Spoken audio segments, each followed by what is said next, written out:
Give me 1 second. I do not know why the camera is not working at the current moment.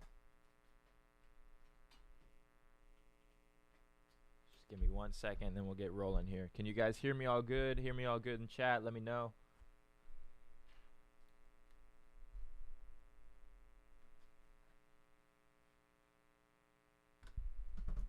Just give me a second to get this camera set up, and we'll get rolling. video capture.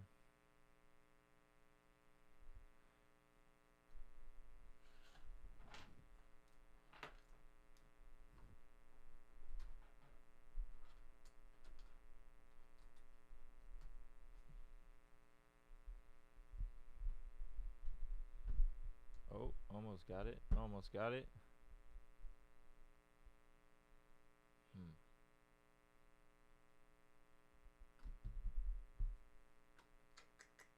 What did I do to the camera? That's the question.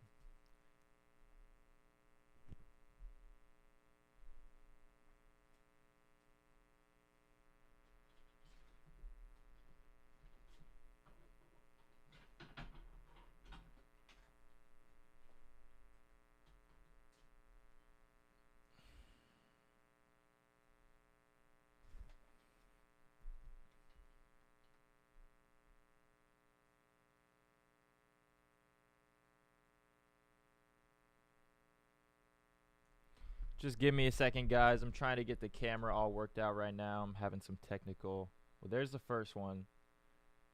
That's not the camera I want.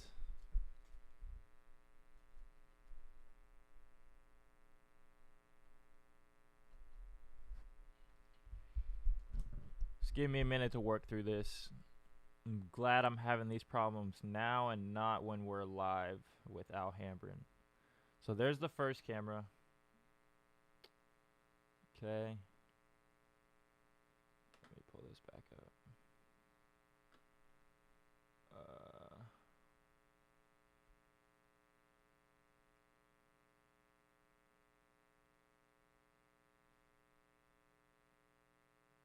Huh. Why is this second camera not popping up?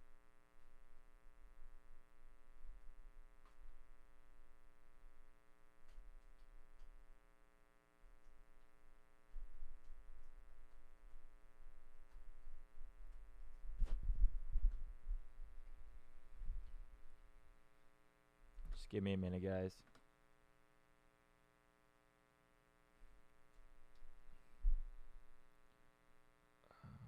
What the hell?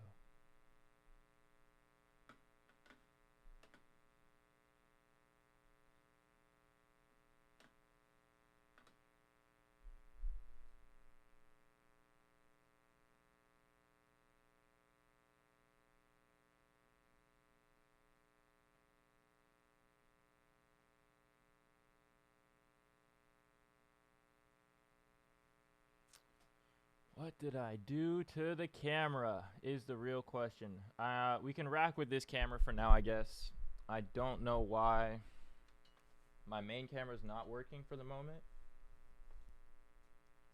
but we'll rock with this one for now, I guess. All right, what's good, everybody? If you guys are in here, just say what up in the chat. If not, it's all good. It's all good. So I got some Fibonacci Cup racing to do today. I've bred one horse over the weekend. I got Absolute Harmony right here.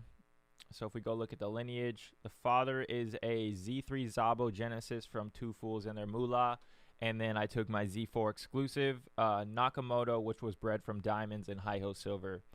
Why'd I go on this horse? I've just seen a lot of Z7 Nakamotos turn out to be good. So I was figuring, hey, maybe this will be a good horse. So I took a shot and bred a Z7. It's not, I haven't tested it out at like all of the distances at the moment. I've currently tested it out at, let's see, so middle distance and then the spectrum. So 1,000 meters, lost its griffin. So I was like, all right, well, we pulled flames but lost, so we'll go somewhere else. We went to 2,600 meter, pulled a 4th place, and I was like, nah. What's up, Chamaro Sama? Hi, this is I Hate Dan Shan support group. What up, Retro? How you doing, man? So I've been racing Absolute Harmony, the horse I just bred, at 2,000 meters to try and qualify for this tournament. But once the tournament's done, I'm going to go and test out 22, 24, 14, and 12 just to see if we're doing any better. Alhambren will be here in an hour. He'll be here at the top of the hour. I'm just doing some Fibonacci Cup racing, and then Alhambren will pop in here in about an hour. I still got to... I'm trying to get my camera set up. If you guys can tell, it's not the normal camera setup right now, but I don't know what's the deal with this damn camera. It's being a pain in the ass right now.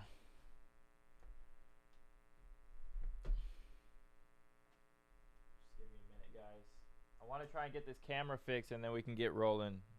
But Alhambren, he'll be here in about an hour. I'm gonna do some tournament racing and see if I can get this damn camera to work.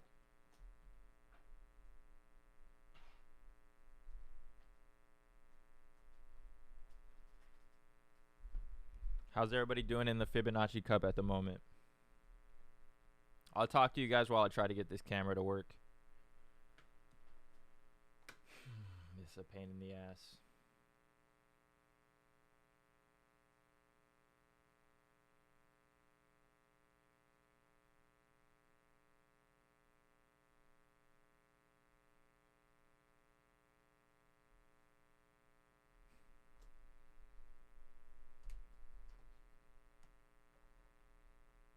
Cannot tell why this does not want to work. We got some time to kill anyways. I'm sorry this isn't the most entertaining at the moment. Just trying to get this stuff set up.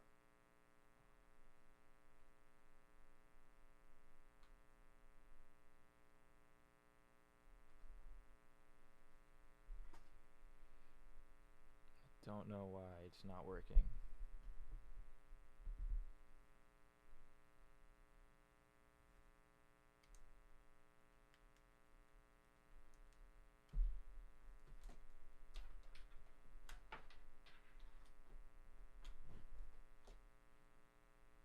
Bear with me. If we can't get the camera to set up, I'll just use this regular camera and we'll roll with it.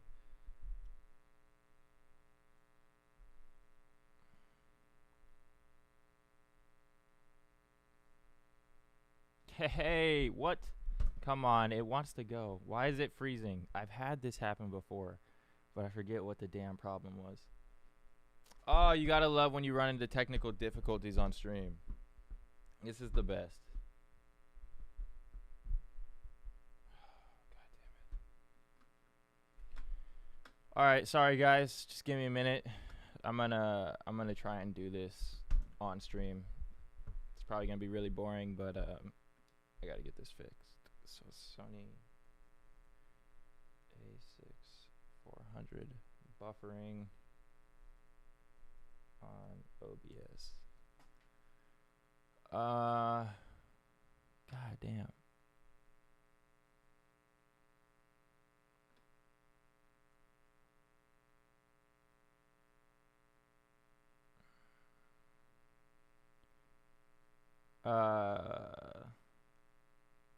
Take your time, deep breath, and work through it. Happens, but you got this. I appreciate it. I appreciate it.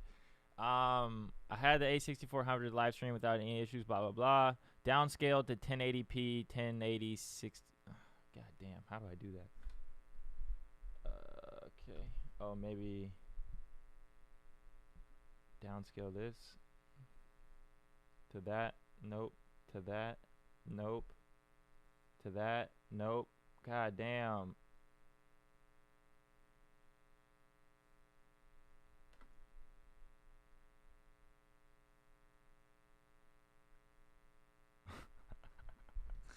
Oh, this is beautiful. This is just beautiful right now. Why is this happening? Alright, fuck it. Fuck it. I'll try it as I'm trying to hop in a race. So, I got a few more races to do. I'm going to try and get those out of the way, and then we'll get Alhambren on here in about an hour or so.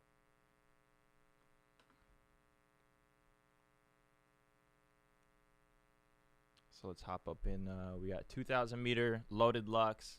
I'm just racing all my other horses that I normally don't race in a day-to-day paid system. I'll race them in these free races just to try and qualify. I mean, if I don't qualify, it is what it is. But if I do, hey, I mean, hey, it's maybe it's some money to be made. Let's go look at. Okay. No Flames for loaded Lux. We've got Firehouse Stables. Who else? We got Trippy Racing. We got him on this week with Live and Free. Damn, Trippy. Trying to Trying to not let us qualify. Mr. Mar Racing and packing. We're going to hop in some races here. So we got a minute and 16 seconds till that pops off. I'm going to still try and get this camera fixed in the meantime.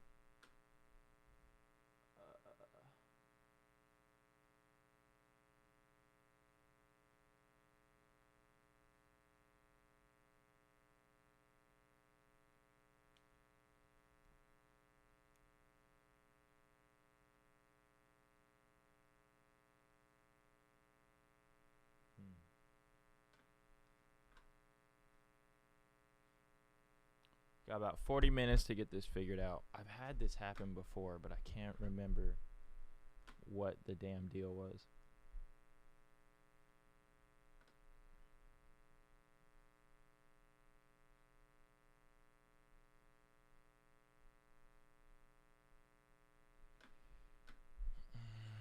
Let me see. So we're rooting for Loaded Lux in this race. We're in gate 10 right here. Let me turn up the desktop audio a little bit.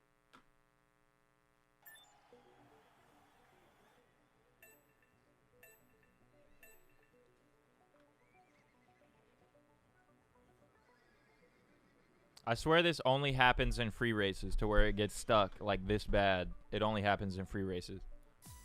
There we go.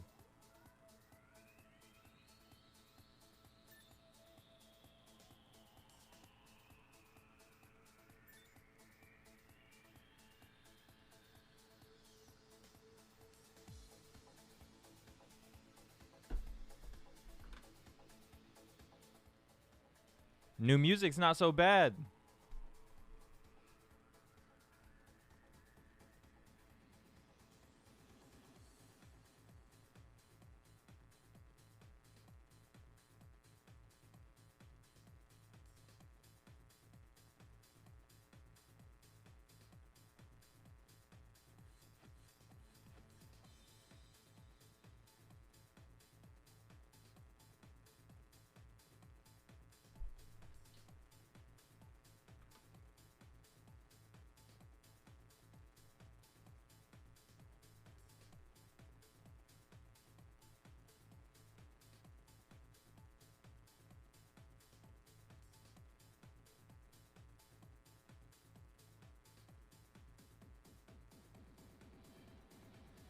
I'm trying to work out some camera problems for anybody that's just hopping in, so just bear with me.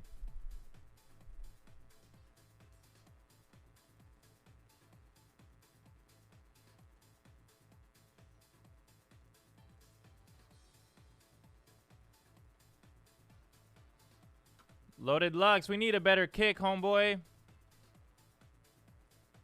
Too Brilliant with a nice kick. Live and free from Trippy Race and Loaded Lux. Can we get third place, buddy? It's not looking like it. Not looking like it. Looks like Fire Whipped. Is this a Dan Shan horse? It is not. Might get third. Might scratch him out of third. No, he does not. Holds fourth. That's a tough one. That's a tough one. Oh, boy. These camera problems are really getting on my nerves, to be honest. Because I don't remember how to fix it. But I've had this problem before. But I just don't remember the solution to fixing it. Okay, let's hop up in this race. High Hill Silver. Currently sitting at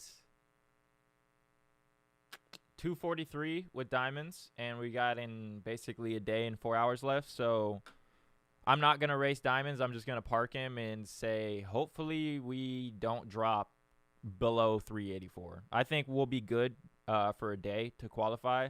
And honestly, I'd much rather qualify for Tournament B because just Tournament A is so stacked that I like my chances in Tournament B in that bracket.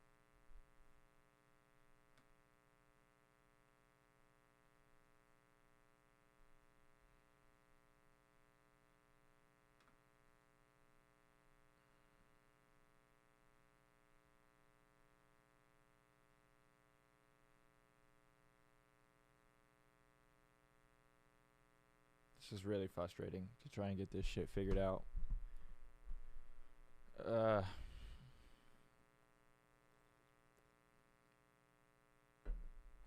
So we got who do we still need to race? We'll go to standings. We've got Diamonds parked, High Ho Silver. I'll keep racing her just to see if I can get her up to 384 or above. Absolute Harmony, we got a few more races left with him. Loaded Lux, not looking like he's going to qualify. I doubt I'll even be able to do it tonight, but we'll still try. We're just going to kill some time before Alhambren comes on, and then we'll have a chat with him. To be honest, I should probably get this damn technical difficulties figured out before he hops on here. So we got the 16. We'll hop back up in another 2,000 meter with Loaded Lux. 2 races, about to pop off. We'll go to next to run screen.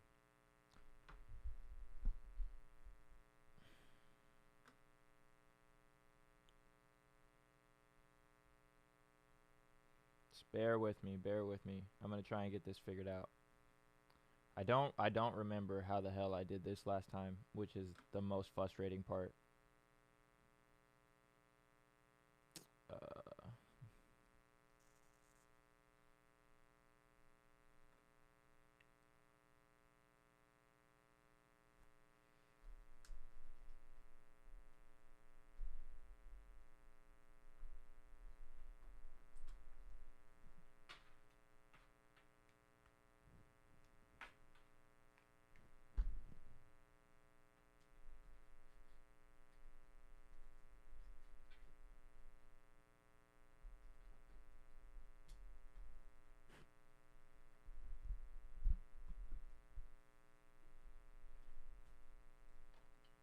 All right, we got our 1,600 meter about to pop off. Storm Ranger from GVG with the Flames, Little Hulk from Only Winners, and Tons of Trust from High Voltage Ranch.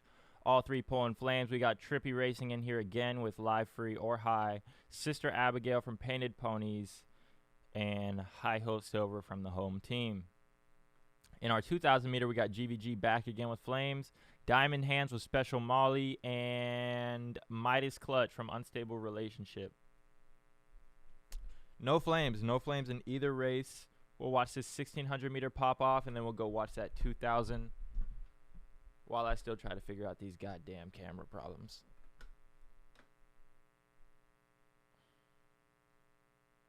Bear with me, bear with me.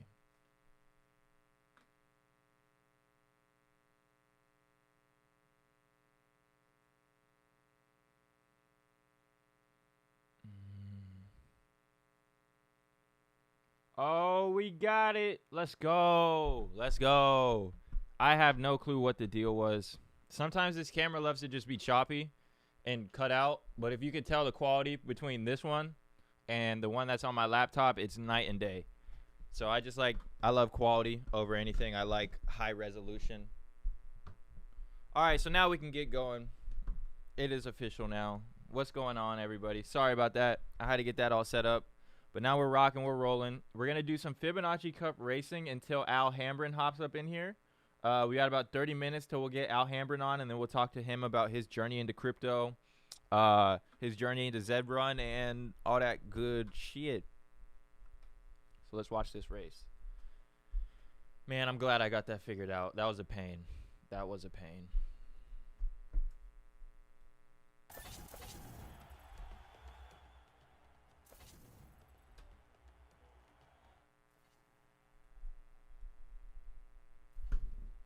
What's going on, Retro? If you're still in here, what you got going on today?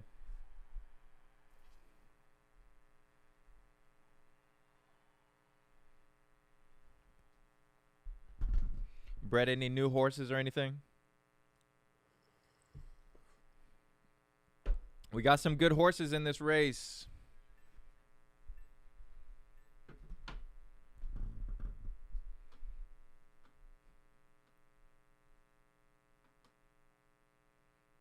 Nice. There we go. And we're off. Turn this off. Turn auto camera off. We'll zoom out. Bang. All right. 1,600 meter free race. We got High Ho Silver right here in gate 12. If I had to call it, I think we're going to get second place, but we'll see.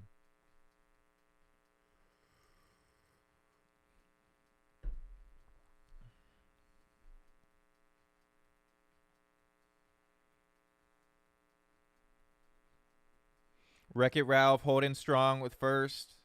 Rest of the pack right on his tail. High Hill Silver taken first. Nothing commanding yet. Somebody should break within the 100 meters coming up. All right, it's Royal Vanquisher with the kick. Sister Abigail close behind, and I believe High Ho Silver is right alongside them. This does not look like a crazy kick, but we may it might just be a solid grind out to the end. We'll see. Here comes, who is this? Champagne No Gain with a pretty good kick. Oh, this red horse is definitely going to catch us. Baden. Oh, yeah, we're getting caught. Baden, East Kit Kat, and Tons of Trust are all about to catch us right here. No bueno. Wow, we got caught by a lot of horses. And Eats Kit Kat come and steals the first place.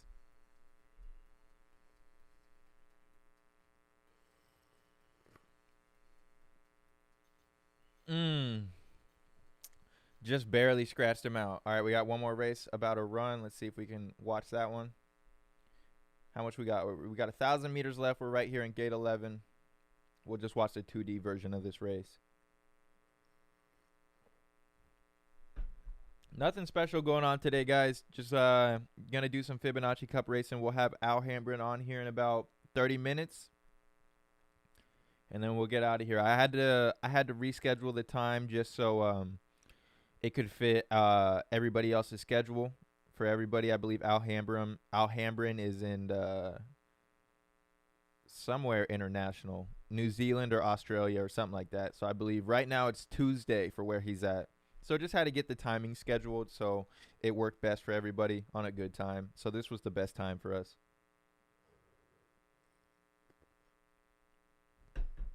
Gate 11. We are not going to win place or show at all. Loaded Lux. I'm sure just like most horses, got to class 1 and has just been getting whomped on. They've been beating me up. We got Calico, still need to race. He's a 1,000-meter race horse. We'll toss him up in here.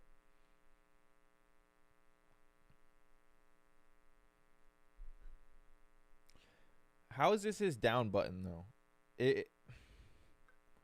I don't get that.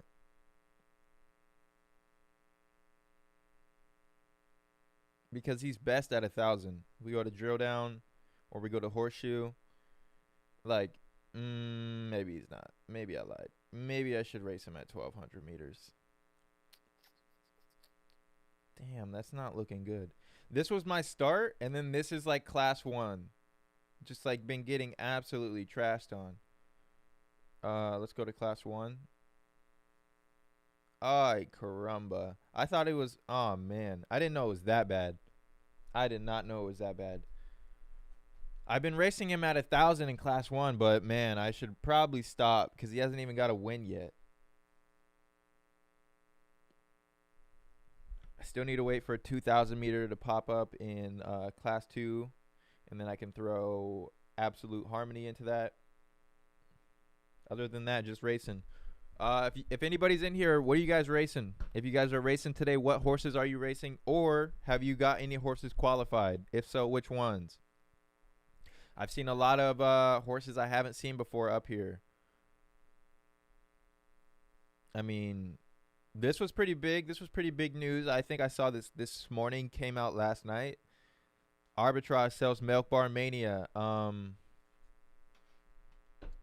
I wonder if we can check how much he sold it for, or if it was another private sale.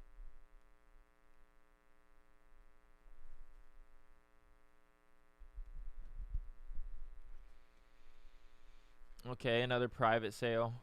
But Wagme's got it listed for 123 ETH. Jeez, that's crazy. Let's just go look at Wagme Racing's horse all-star team that this guy has built out. All right. So he's got Music City, Milk Bar Mania, Dot Matrix, Juniper, Slander Unlimited, Breathless Hymn, Forever New, Bermuda Triangle, Valley, A Matter of Time, Jordan. Like, come on, man. LBJ Goat should be, yeah, he's right here. LBJ Goat. Man. Talk about an all-star team. This is it right here. Talk about an all-star team. This is ridiculous. Nobody's going to be able to compete with him soon. Maybe besides arbitrage, but class 1 wise, like just straight up stat class 1 horse stable, I think that might be one of the most stat class 1 horse stables. I don't know. You guys let me know if you think of anything else, but that looks like number 1 to me at the moment. We'll see if somebody comes in and dethrones him, starts buying like all these other Z1s, Breathless Edge type horses. What a time to be alive, huh? Digital racehorses selling for more than houses. What distance is this? 2,000 meters. We'll put Loaded Lux back up in here. Okay, gate already chosen, and the race is gone. 2,000 meters, Loaded Lux. Okay.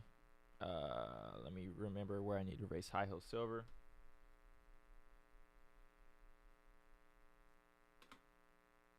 Not High Hill Silver, I mean Z Bully. We'll go to class 1. Ooh, nothing really. I mean, sprint. I mean, marathon is where I've done the best. Really no data, so I'm just going to I'll probably stick with 26. Just doing this to kill some time until we get Alhambren on, and then we'll have a good chat.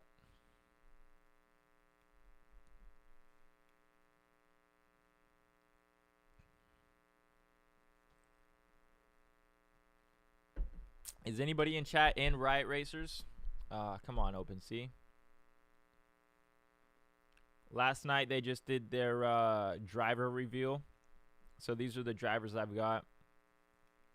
My first 3 drivers I got were because I held a Genesis car, so they gave you the driver that corresponded with that car. So this is my first driver that I've got. Pretty clean, I would say. I don't think I really see any Easter eggs on this guy. I know that there's some Easter eggs on some characters. He's probably cool. He's probably my least favorite, if I would say, and he's my most common because he's an Earth. Then we go over into my Wind guy. I love this guy's suit. It's like an F1 suit. Properties 0.9, so less than 1% properties. Nice suit. Looks like a good driver with 360 rating. You come down right here, you can see how good of a driver he is. So his vision is 77 out of 100. He's one of my best drivers. Go over here. This guy looks pretty cool. He's a water, which is, I believe it goes Earth, Water, Wind, Fire in rare ability. So I believe Fire's the rarest, Wind is the second, Water's the third, and then Earth is the least rare. So pretty cool guy. Military dude, matches up with my card. Now, my favorite one that I bought was this one. When I bought her, it said coming soon, so I was hoping that it would be a mecha. It turned out it wasn't a mecha, which kind of sucked, but she's like my most rare in property wise. Less than 1%, less than 1%, less than 1%, less than 1%. So I don't know. I bought her for 0.11 floor. Even on the blue hair is 0.25, and she's a water. So I got her up for 0.88 right now.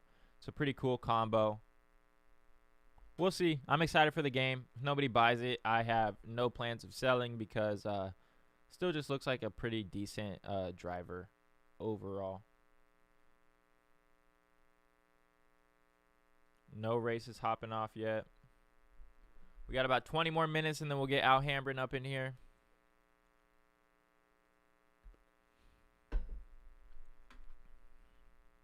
This is tempting right here, but I don't want to do it because I'm already qualified. And if I lose that race, I'm going to drop big time. Big time. So we're in the 2,000. No 2,000 meters in class 2. I swear, like, this is the one distance that takes forever to pop up in this class, is class 2. Class 2, 2,000 meter. Okay, let's go to Z Run Tools.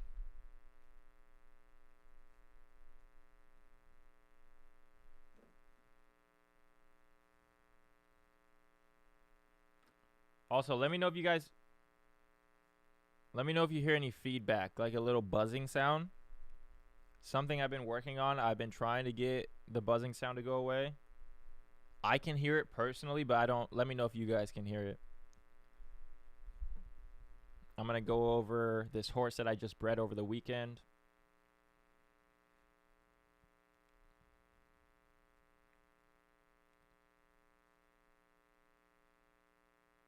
Okay, absolute negative 100% ROI. Come on now. Oh, this is how you zoom out. Okay, okay.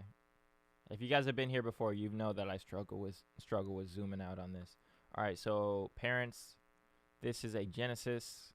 So we'll go parents, parents. All right. All right, so Absolute Harmony, who is a son of diamonds, actually who is a grandson of diamonds. So what went into making diamonds was concentrate, a really good Z1, and always wrap an unraised Z1, and that made diamonds. And so for diamonds, I was like, all right, I have a good Z2 legendary. I need to go buy a Z2 filly so I can build out a stable from here. So I did that. I went and bought High Hill Silver. So I bred High Hill Silver and diamonds to make Z Bully. Now, Z Bully was my first female, I believe, my first female Z4 exclusive. So, of course, I wouldn't sell this horse because I'm trying to control this bloodline. Like, I don't want Diamond's blood getting out if I can help it. I want to be able to control most of it. So I bred Z Bully. And my thought process with the Z7 exclusives is I've seen like really good Z7, Z8, Zabo racers. So I was like, I don't know. Maybe I'll take a shot in the dark and breed a Z7. Now, I don't have the blood tool or anything like that. So I'm kind of just, the way I look at it is I'll go to people who do have the blood tool. So I know Souls Vanish and the homies over at Two Fools and their Moolah, I know they have the blood tool. So I was like, all right, let me go look for Z3 Genesis. Let me see if I can see anybody that has the blood tool. First horse that popped up was Get Around from Two Fools and their Moolah. So I was like, you know what? Unraced. They have the blood tool. They're my homies. I'll go breed with their horse. I think it was like 200 something bucks. I made Absolute Harmony. And now where we got the name of this horse is my mom actually named this horse. She had a horse named Absolute Harmony like way back in the day, but I think it was a female. My mom was big on like horse showing and all that stuff. So yeah, we named the horse Absolute Harmony. Lost our first race in the Griffin. I think we got like 7th. It was 1,000 meter. Oh, this is really cool. Does it replay the race for you if this replays the race for you when you click on it? This might be a really cool Zed Run Tools feature. Yep, right. That's really cool. Zed Run Tools. Props to you guys for doing that when you click on the race. That's awesome. That's awesome. I love that you guys pull up the race.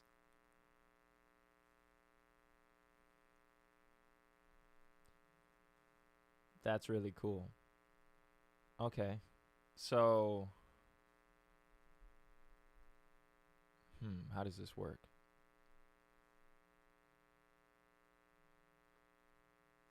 Upcoming races. Race details. Percentile by horse. Interesting. I don't know how to read all that stuff. But yeah, we lost our Griffey in the 1,000 meter. Didn't go well. Won our second race, I believe, which was at the 16 or 2,000 meters. So I was like, all right, cool. We'll stick there for the tournament, try and qualify Absolute Harmony for the tournament. But Zed Run doesn't want to give us any 2,000 meter races in class 2. So we'll sit and we'll wait. We got about 15 minutes till we'll get Alhambren in here. And we'll get rolling. Sorry if this is just me rambling for a whole hour / getting my camera set up. A little unorthodox today, so I don't expect everybody to be up in here. I know we're at a different time today, but you gotta do what you gotta do. Okay? If we would have had Alhambren on at like 9 a.m. my time, I think it would have been maybe 5 a.m. his time, and that's just not right, you know? That's not right. I don't know anybody in their right mind that wants to wake up at 5 a.m. to talk some Zed run. Plus, everybody's got families. Everybody's got stuff to do. So this was the best time that would work. So we made it happen. Next to run. All right, we're right here. We're running 2,000 meters. Let's watch it.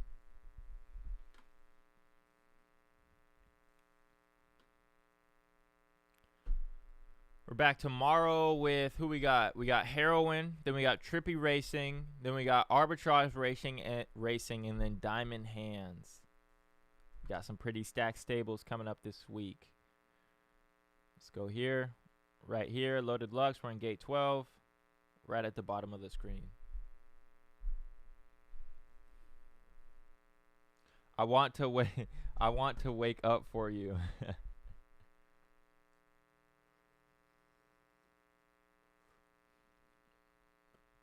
That's funny. Yeah, man. It's like my first time. Well, not my first time, but yeah, it was definitely my first time scheduling a meeting with someone like maybe outside of my time zone. So Google's definitely my best friend. Like I got to go on Google. I'll be like, all right, what is 9 a.m. Pacific Standard Time to NZT or UTI or GMT? I'm like, I've never heard of these time zones in my life. And now I got to use Google to try and get an interview set up behind these time zones. It's a crazy world we live in. Crazy world. We are truly international. I want to wake up. Oh, I already read that. I don't know why I'm reading that twice. Loaded Lux, not with a crazy break. Visby holding strong. He's not really going. Come on, Loaded. Kick it up, son. Kick it up. 400 meters to go, and here comes, who's this horse? Californication. Californication. Nice name. I like the name. We're going to get maybe third, maybe. Oh, no. We're getting like fifth. Fifth? Let's see. We got 10 minutes, so we'll bring Alhambren up.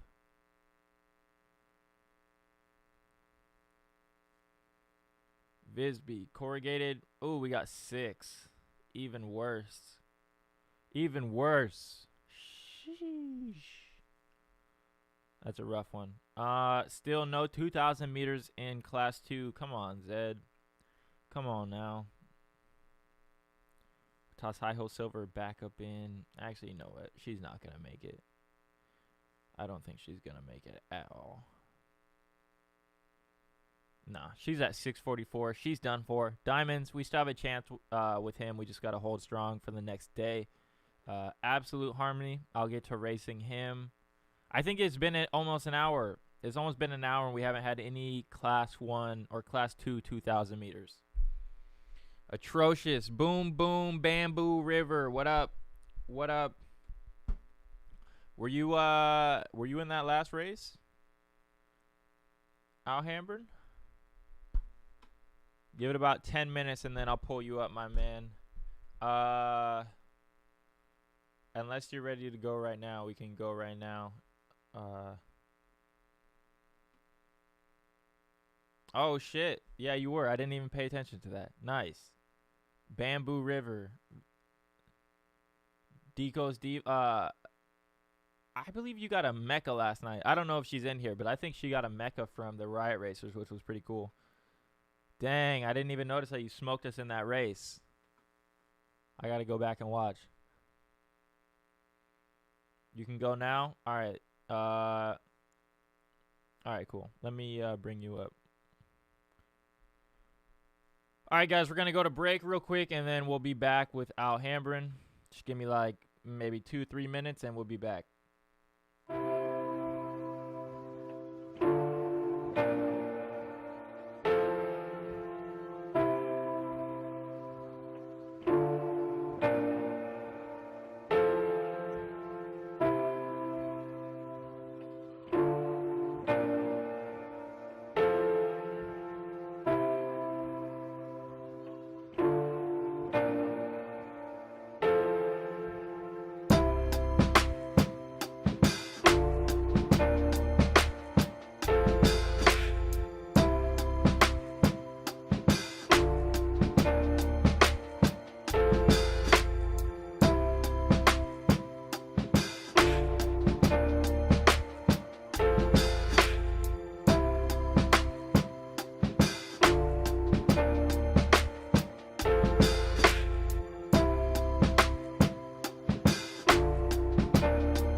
All right, ladies and gentlemen, we are back with episode 24 of Zed Daily. I have PK with Alhambren Bloodstock. How you doing, sir? G'day, mate. Good morning. Good morning. Sorry, I've kept you. Sorry, I've kept you waiting. It's what is it? It's quarter 8:50 a.m. 8:50 a.m. where you're Early. at? Yeah, yeah. What time is it for you? Almost noon. It's 11:53 a.m. right now, Oh, very good. and Very it's a good. Monday for me. Monday. All right. Tuesday morning. Tuesday morning for me. All right, so I wanted to start off by asking you about your journey into crypto. How did you get into crypto? Oh, mate, I was I was pretty early. I read the Bitcoin white paper in 2013. Almost got done in Mount Gox. Was lucky not to get done in Mount Gox. And then, yeah, I've been pretty heavily investing in the space since then. So I was in the Ethereum ICO, and yeah, I've invested in lots of the, I guess, breakout companies in the space, from Bitmain to Zrun to all sorts.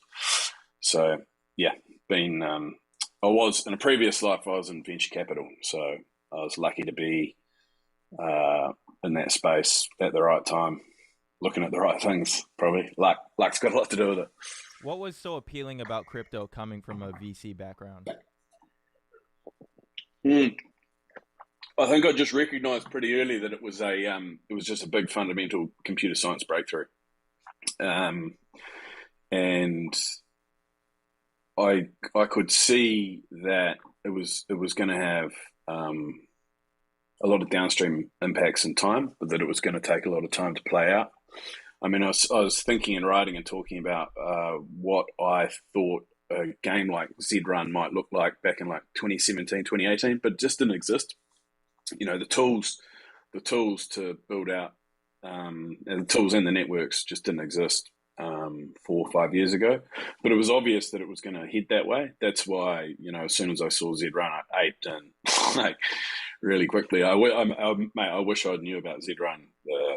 If I'd known about it, the instant I knew about it, I started buying horses. So I was like, I was late. I was late to the party, unfortunately. But yeah, it happens. It What it, about you? it happens. What about you? When did I find Zedrun? No, where'd you find crypto? Crypto for me, I got into crypto around like 2017. I was in high school at this time, so giving you a little background, I was 17 years old. I think I was like a junior in high school, and me and all my friends, we hear about Bitcoin, but none of us have enough money to go buy a Bitcoin, so we're all shitcoining at this time. We're buying Tron, we're buying all these random coins, hoping to trying to get a 10x. Yeah. Kind of forgot about it, and then for me it was Tesla buying Bitcoin on February 8th. That's when I was like, all right, Mm, this is here to stay. For me personally, I was mm, like, that was when I made my big jumps into crypto. So 2021 of this year, February 8th, when Tesla bought in, and then that's what made me stick around. I'm glad that was kind of the point, because once Elon left, by that time he left and kind of started creating a bunch of FUD, I had done my own research and had my own conviction in crypto, to where I was like, I'm fine with staying while he was out here mm, fudding it, saying all this bullshit mm. was going to happen. So that was my entry into crypto. So have you been through a bear? You have been through one bear market. Yeah, so I bought Bitcoin at like 47, and then it went up to 64, and then it went to 32. So I think I earned my diamond hands, or the hodler status, as they call it. Yeah, no, I've fucking made so many errors in this space. It's unbelievable. you, you eventually sort of either quit or come around to the fact that you just need to hold. It's in my opinion at least. Hang on, I'll just keep racing while we're chatting. No problem. Do these dips phase you anymore? No, No. no, no, not anymore. They used to. I mean, in the early days, it was like, I mean, I remember I was buying Bitcoin for like $100 US, and people just thought you were fucking insane. And I was in Asia at the time. I was a fund manager in Asia, and yeah, I remember I paid my. This is my best story. I paid my old boss. We had a game of golf, and we went across to Malaysia and had a game of golf, and I said, I'll pay you in this thing of Bitcoin. And he goes, all right, cool. And I paid him 2.4 Bitcoin for him to pay my golf. And at that stage, I think the green fees were about $500 US. So you can do the numbers on that. He still messages me because he's still got it. And Wow, he's he like, still held it? he still held it. And he's like, that's the most expensive game of golf you've ever had. And I was like, fucking sure is, man. Sure is. You got to give him respect, though, because he held it, right? Most people would probably sell, right? Yeah. I mean, mate, I sold most of my Ethereum at like $20. You know, like, but when it still made a massive return because I bought them at like 15 cents. But again, you don't have to learn too many of those lessons, and you're like, okay, you're a fucking idiot. Like, you just need to hold. So, these days I probably those lessons are a few years behind me, thank God. But I always find it amusing. I've got mates that are, aping into the space for the first time ever at the moment, and watching them go through the same cycles that I went through. It's amusing. It's amusing, right? It's just like, far out, man. You see them come in, they check the price every day, they're looking at it, and it's like, man, I was there before, right? Oh, no, because they're all going down like these crazy fucking DeFi rabbit holes, right, as well? Where it's like, so it's just like, guys, it's so easy to lose your shit. Like, just buy some safe stuff and just forget about it for 10 years and just walk away, Did you ever think we would get to these prices today? From where you started at to now, did you think these numbers were possible? Yeah, I did. Yeah, yes. Yes. But I got really, really deep conviction in about 2017. That's when I got really deep conviction. Sort of 2013, 2014, 2015, it was all real Wild West, man. Like, you forget, like, in the Ethereum ICO, to even claim the Ethereum, like, you were dealing with like these weird text files, like these JSON files, and like you had to be pretty techie to even do it. And it was like, is this really going to be a thing? Like, how's this even going to work? And like, just none of the infrastructure was there. It's easy. It's easy to forget that it wasn't that long ago that there was nothing like what we see now. And I think, winding the clock forward another 10 or 20 years from now, it'll be completely different again. Like, I do believe it'll be the same as what any protocol breakthrough is in the space, in that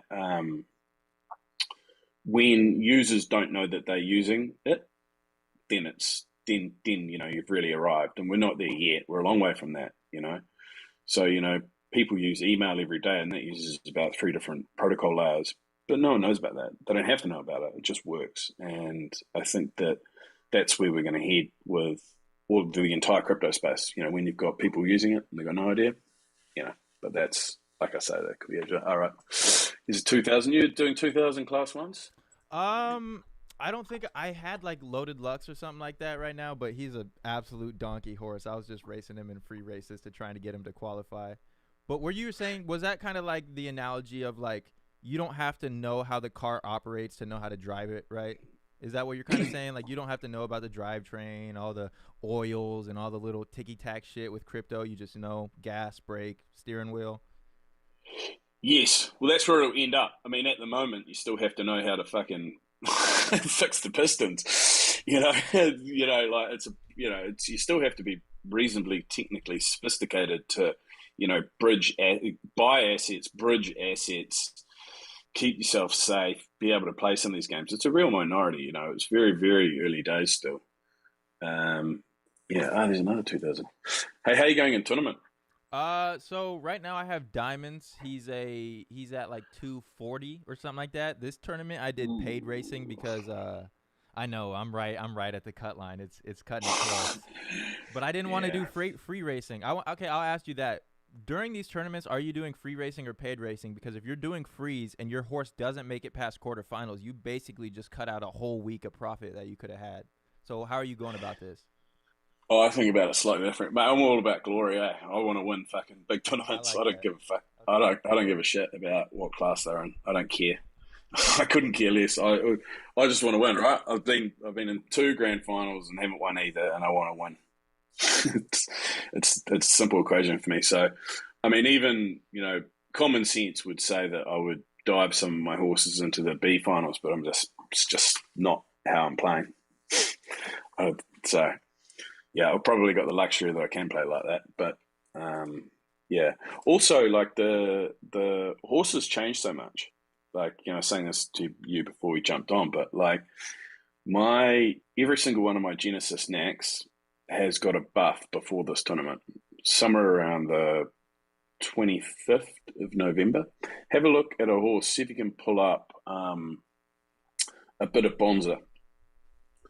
Have a look at a horse called a bit of Bonza, and have a look at the stats from start of time up until 25th of November, and then change it to look from 26th of November to today, because that's a real good example. So you said do it from 26th of November till today? No, do it from start of time until the 25th of November, and then do it from the 25th of November through to today for that horse. So while I'm doing that, do you want to like walk through what distance and what happened? Well, this is Z1. It's a Z1 Knack mare. She's definitely, she's probably my best breeder. Well, is my best breeder. But has never been a good racer. Never, ever. And then from the 26th November, suddenly she's killing everyone. To the extent that I started chucking her in like big races just to see if it would stick. And she's still not sticking in the big races, but she's gone from like here to like here. So it's crazy, but you can see the graph on it. But yeah. I can look at it right here, but if I try and pull it up on screen, I'm gonna have to like pull down a bunch of overlays. But I see. And so what do you think happened there? Do you think that was intentional or unintentional by Zed Run to where horses like that is changing? I don't know, but they're changing, right? So I mean, the same thing happened when they made that that major algo change that nerfed all the sort of high variance horses, and that's pretty much around about when I just stopped selling any horse, because it sort of just recognised that they can just change so much. And I think probably where Z lands is that they make it so that definitely every Z1, but maybe every Genesis horse has their day in the sun. But you just have to be racing it to know, right? And so I think that it probably will end up being quite cyclical. I think that you're still going to have your top 0.001 percenters, but even those horses are changing, you know. So, I mean, Hendrix Houdini was another one. He's another Z1 of mine, and he was shit. He was rubbish pre the spook chain algo changes, and then as soon as after that, he's a monster. Like, makes every finals easy. We made the grand final. Actually, made the first grand final. But yeah, I don't know. I think it's very early to sell any horse. Is probably my takeaway from it. Especially with all the changes happening. Yeah, just like you said, you might own a horse for this time being it's a donkey, but 2 months later it might turn out to be a racer because something changed, and you don't want to look back at that horse and be like, damn, I sold a racer when it was in its lull or something like that, right? Well, there's another one. We were talking about it on another chat earlier today. A horse of mine, Alhambren Shunzi, which is a bred horse, and it was a terrible racer, never a good racer. And I sold it to Jack at Good Boy Racing. We did a horse trade. I got some third head blood. He got some Deers and Bonds of blood, and it was a terrible racer. And he ended up selling it. And then literally the third guy that got it, I think it's Grand National Arena or somewhere. They got it, and it got algo changed, and it's turned into a monster. So the third guy to get the horse got the monster horse. The first two, the breeder and the first buyer, got nothing. So I don't know. I'm holding. Put it that way. I want to race. I want to race as many horses as I can. But the part of my problem is I've got too many horses as well to race. So I've noticed that. I see you on the track all day. So I want to rewind a little bit. So let's go back from your crypto journey. How did you find Zed from there? How did I find Zed from there?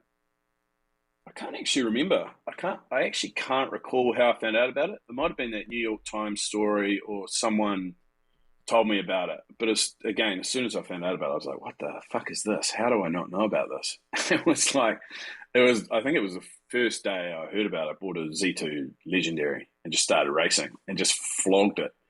And then and then I started buying like Z2 Genesises and using them as like learning horses, which like in hindsight, it's like, oh my God, but I was just eager to get into the game. So, um, yeah, hindsight. Harry Hindsight is a very wise man. Right. Very wise man. Was it investment or entertainment when you're buying these first horses? Both. Both. I played around with whether I was just going to buy horses and not race them. But I was probably also at a time or a confluence of areas where I probably had some time to climb into building something new. So I was like, actually, like, why not build a racing brand? And so I've still got a lot of connections in Asia, and I think if these guys are if Zed's able to execute well and especially bring on the gambling piece, this game will go bananas in Asia. Bananas, like gambling is a mainstay of life all throughout Asia. Absolutely love all the Asian races love gambling. So I saw that, and I just thought that it was more execution risk on the team side, which was part of why I invested in Zed as well, in the company. And yeah, I mean, I know the investors are involved, and I was just like, it's a no-brainer, I thought.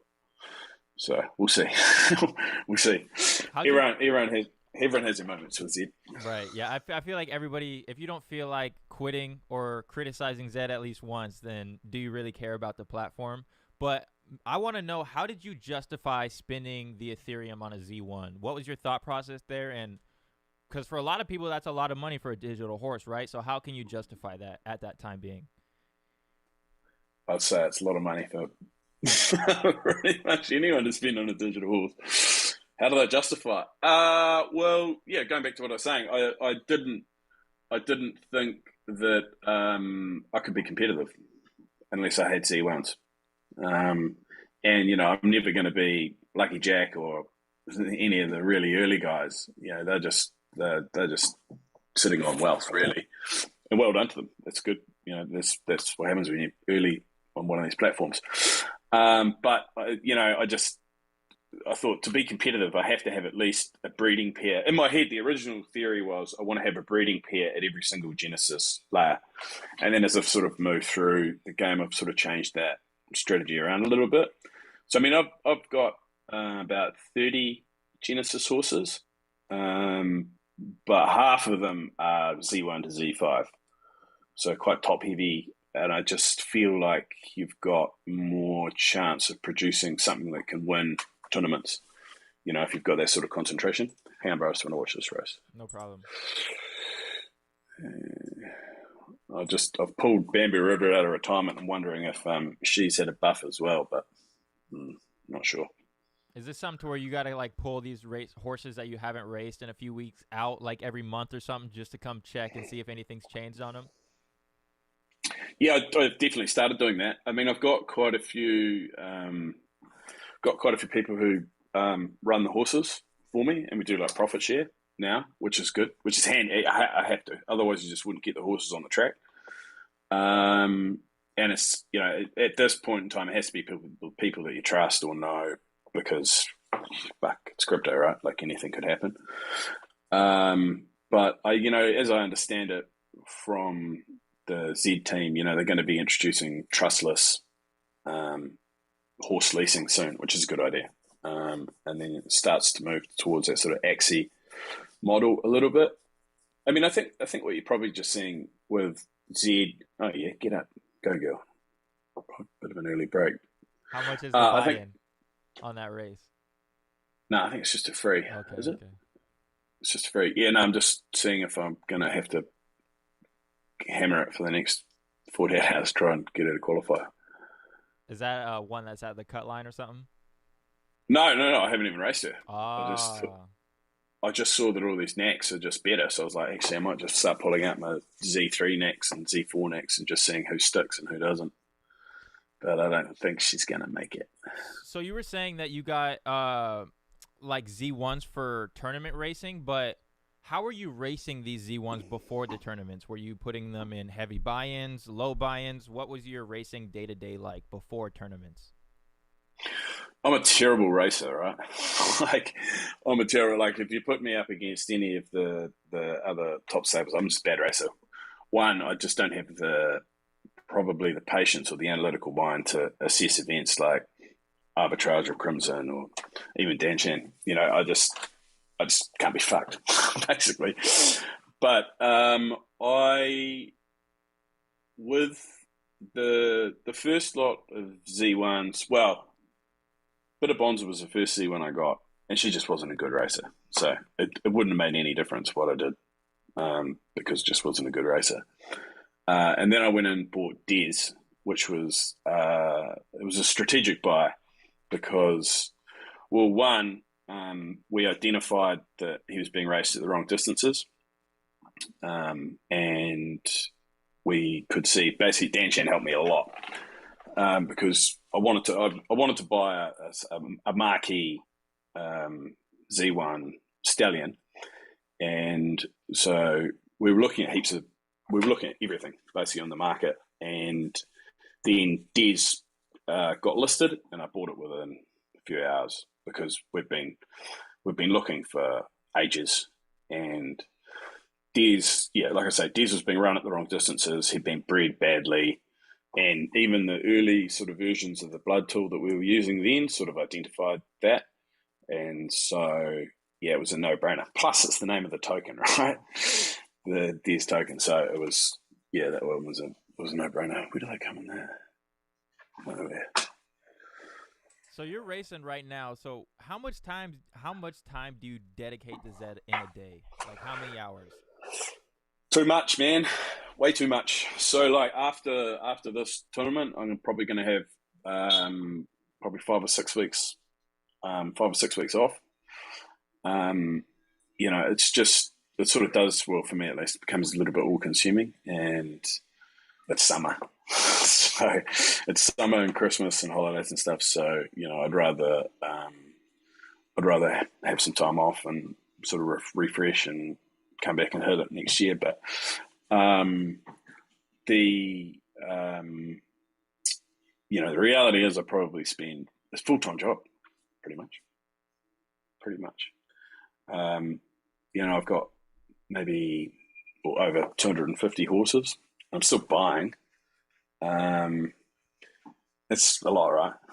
like, That's a lot. you can't possibly run all those. So just managing those and figuring out when to run them, when not to run them, who's running them. It's a lot of work, but I'd prefer the goal for me would be to not race at all. I would much prefer to work with the best racers, breed horses, be able to have my top Z1s raced by other people. That would be because I think what I was going to say before. I think what you're seeing with this, I'm of two minds with this old play to earn thing because I'm not sure if it's just sort of digital slavery or whether it's a really sort of significant breakthrough. I think there's definitely something there, and you're seeing the emergence of a new asset class, right? Like the top horses have not even top horses. All of these horses have got yields, so it's just like buying a rental property. You're looking at it. What's the yield on this? Where do I have to run it? So I think that's where Zed has to be a little bit careful about how much they fuck with the algos, because if people are going to go and spend $500,000 buying a horse and then get it fucking nerfed a month later and the thing can't return the yield, you're not going to see any trust in the ecosystem. So that's that's going to be a difficult problem for them to navigate.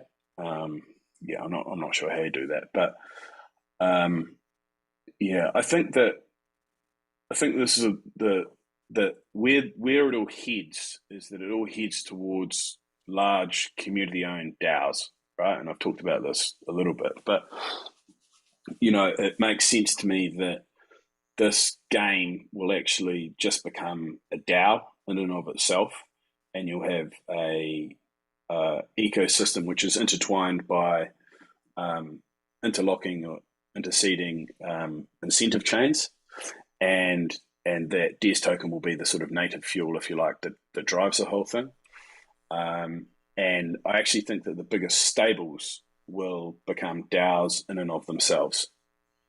So you'll see we're starting to do it with like the syndication of horses. So Hendrix Houdini is a syndicated Z1, and we're going to go through the process of tokenizing that syndication so that anyone can buy into that Z1 just by buying the token.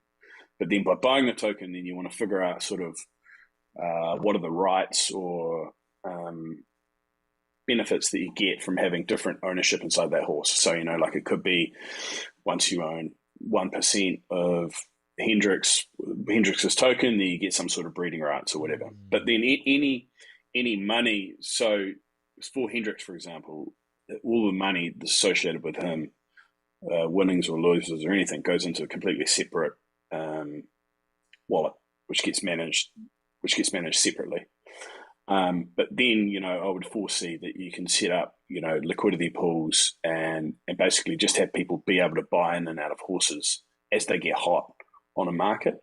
And I think probably that's where it heads in time, because I also think that if we continue going the way that we are, these horses are just going to get so expensive. I mean, the reality is right now, as you were saying before on your stream, like the Z1s are selling for the same prices as houses. So,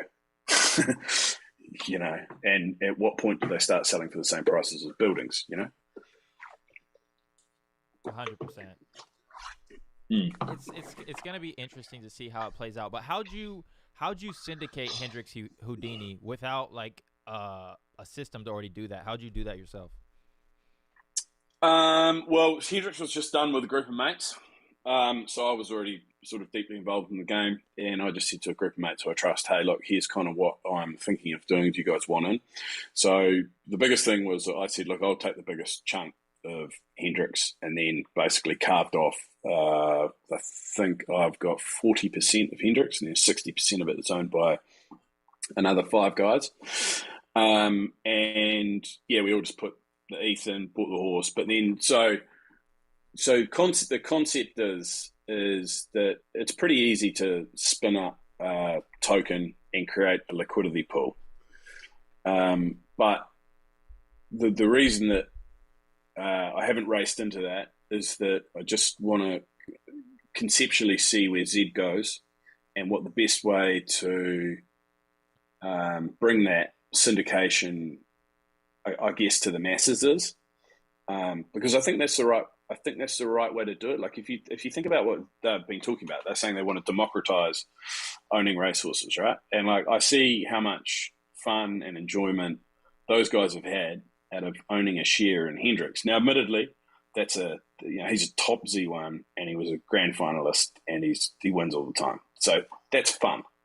Like that's fun when you got a monster horse like that. It's a hell of a lot of fun, And he's fun to run because he just fucking wastes everyone. So I don't know. I'm still figuring it out, but that's where I think it goes. If that makes sense. What about yourself? Where do you think this game's heading? I think, like you were saying earlier, there's going to be the renting aspect to where people can just come in and rent out and race your horse for you if you have a very large stable like yourself. Or, I think there might be a 2-factor to it, the renting system or the syndication system. For people that really just want to buy into a specific horse, maybe you'll be able to do that. Or people that want to play the game but not have to own these horses and then maybe make revenue by profits of the horse. And that could be their job. Maybe there will be like a stable manager. Stud fees. Yeah. Correct. Something like that. Yeah. I think Retro, he just said, breaking news, Artois just sold for 30 ETH. 30 ETH. They were trying to flick him on there. What did they buy him for? I think they bought him for cheap, to be honest. I think it was like 2. No. Is that the Z2? Artois is Z1, isn't it? Hang on. Or is it Life and Artois is the Z2? Oh, no. Artois is a Z2 Legendary. Yeah. Artois, the Z2 Legendary. Let's go. That's good for me. Let's go. I like that. Wow. There's been a couple of big sales because Wagme bought Milk Bar Mania yesterday. Artois for 30 ETH. Would you buy that for that? No, fuck no. What's it done? 2 in winnings, 9 in profit. That's crazy. 30 ETH. It's good for me. Wow. Because you're printing Z2 legendaries every month, right? Consistently. Yeah. I was keeping them all though. That's great. I was keeping them all and race them, make them look like shit. How do you go about breeding? Do you have the blood tool? What's your breeding strategy? Look, I mean, I've been quite open that I want to be the best breeder in the game. So I would spend the equal amount of time thinking about breeding that I do racing. I think about breeding a lot. What's my strategy? It changes. Like, I look at the cliffs and drop-offs a lot. Like, blood tool, what the blood tool is really, really good for is giving you really deep intelligence really quickly. So it just saves you a lot of. There's nothing that you couldn't probably get anyway by deep diving into the data and doing spreadsheets or whatever. But it just makes it very easy to sort of get those checkpoints. And so I'm often looking for cliffs where if you can see that past a certain point, that breed mix or that type of mare has never produced a class 1 monster, and there's been 1,000 breeds at that level, then I'm kind of like, what's the point? Like, the data suggests that with the game is where it's at. So in some ways, you kind of, if you followed the blood tool exclusively, you'd constantly be sort of chasing the trend. And maybe that is what we are doing. I don't know. I mean, I think we're past the point where it can be questioned whether it works, to the extent that the group of people that use it are like arguably the best stables in the game and consistently produce sort of top 1% horses. So that's probably the one thing I do think about is what does a top 1% horse look like? What does a top 2% horse look like? And then how can we consistently make top 1% horses, right? So, like, to have a top 1% horse, I think the number is roughly 0.1 ETH in profit, which is fuck all, right? So, like $400 or something. So that means if you're going to spend more than $400 on a breed, you have to be pretty confident that you're going to have a top 1% horse. Otherwise, you are just sort of burning money. So certainly, one of the big changes, probably the most significant change that I've made in the last couple of months, is that I was just churning out horses. Legendaries, exclusives, didn't matter. I was just churning out horses and seeing what would stick. But I've changed that in the last couple of months, and I actually put it on Twitter, and I've started looking at every single breed, and I'll only breed the top sort of quarter of my breeding stock based on blood tool scores, and I'm consistently seeking a top 10 or 20% combined breeding score. So what the blood tool does is it gives you breeding scores for the mare and the sire line, and so I'm constantly just trying to maximize that. Like, I want that to be over 3.5 if you can. And then I'm looking at, does it flame in the griff, and does it place in the griff, does it win in the griff, or does it come 10, 11, 12? And then I'm just constantly trying to improve those scores. So where I've got it down to now is that, I was spending probably in the early days, I probably was spending like 5 ETH a month breeding and doing fucking stupid shit. Wow. Like just dumb shit. And I've got that down now to I probably spend about an ETH a month breeding. But, the stable's more or less self-sustaining to the extent there's enough winnings coming in that I can spend that pretty happily. And much more refined, So these days I might breed, I don't know, 15 to 20 horses a month, but I want them to be, and of that, I will look at them and I'll say, all right, I think that maybe 5 to 7 of those are championship horses. Like I think that they'll be top horses, and so I think that's part of the challenge for me as well, is being able to identify those. So before you actually race them, say, right, I think this mix is going to be a really good mix. And so the more I start getting that right, the more confident I am that what we're doing is working. And yeah, I feel like, well, no, it's fact. Last 2 months, been good. Been good. I mean, good horses. What are some of the best ones you've bred these past 2 months since you've refined your system? Well, I put that one on Twitter. Impair won won its first 5 in a row, won 7 of its first 10. And then I think if you go on the leaderboard, I think it's sitting about 10th or 12th in the mid runners for this tournament. So that was a new one. I think I've out of the last batch. So what I do is I breed batches for tournaments. So I typically breed them and I race the griff, mark that all down, and then I'll put together a batch for a tournament. And then I will split up the batch between the trainers, and I'll usually keep what I think will be my top 5 or 6, and I'll race them myself. And I can't remember where I was going with that. But fuck it, whatever, forget it. So let's go back to Hendrik. What's your breeding strategy? Absolute shoot in the dark right now. Like I don't.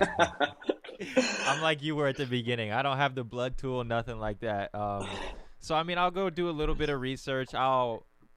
When I breed, really, I just try and breed something that has Diamond's lineage in it. So I'll make sure that he's either like the grandfather or something in that.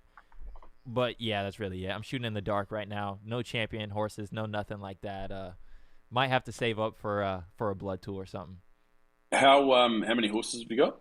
8. Okay. Started with How much 2. time you started with 2? And I've just bought your way out. Yeah, just breeding my way up. I started with 2 Z2 legendaries, and then I'll just breed a Z4 every month, and then from beyond there, I'll go like Z4, breed with a Z2, make a Z6. Just trying to keep it under 10. Interesting. I'll tell you one of the things I did do in the early days, which I think will pay benefits, or has paid benefits already, is I went and bought up every bloodline I could, every championship bloodline. If I can get it at a legendary level, then that's perfect, or I'll get as close as I can. So everything from Ducky Melon to Slander Unlimited to Third Head to fucking you name it, I want to have it in the stable, because then you can really start playing around with things as well, especially when you get a good breeder from a strong line. And again, on paper, it looks great as well, right? So in time, if you look at some of my horses from a pure perspective of what they look like on paper, they look fucking insane. So that was certainly intentional.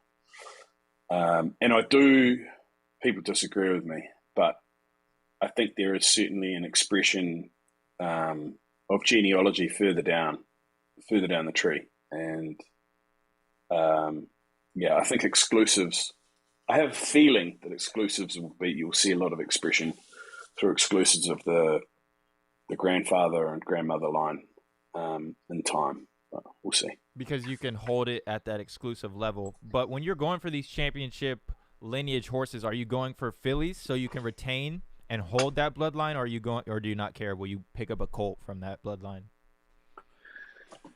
I want a filly if I can. I'll take a colt if I have to. The closest I've been able to get to Ducky Mountain is colt exclusive, I think. That's about the furthest away I am from any of the bloodlines that I was after. To be fair, I haven't actually hit Doofy up, but they'd probably tell me to get fucked, which is understandable.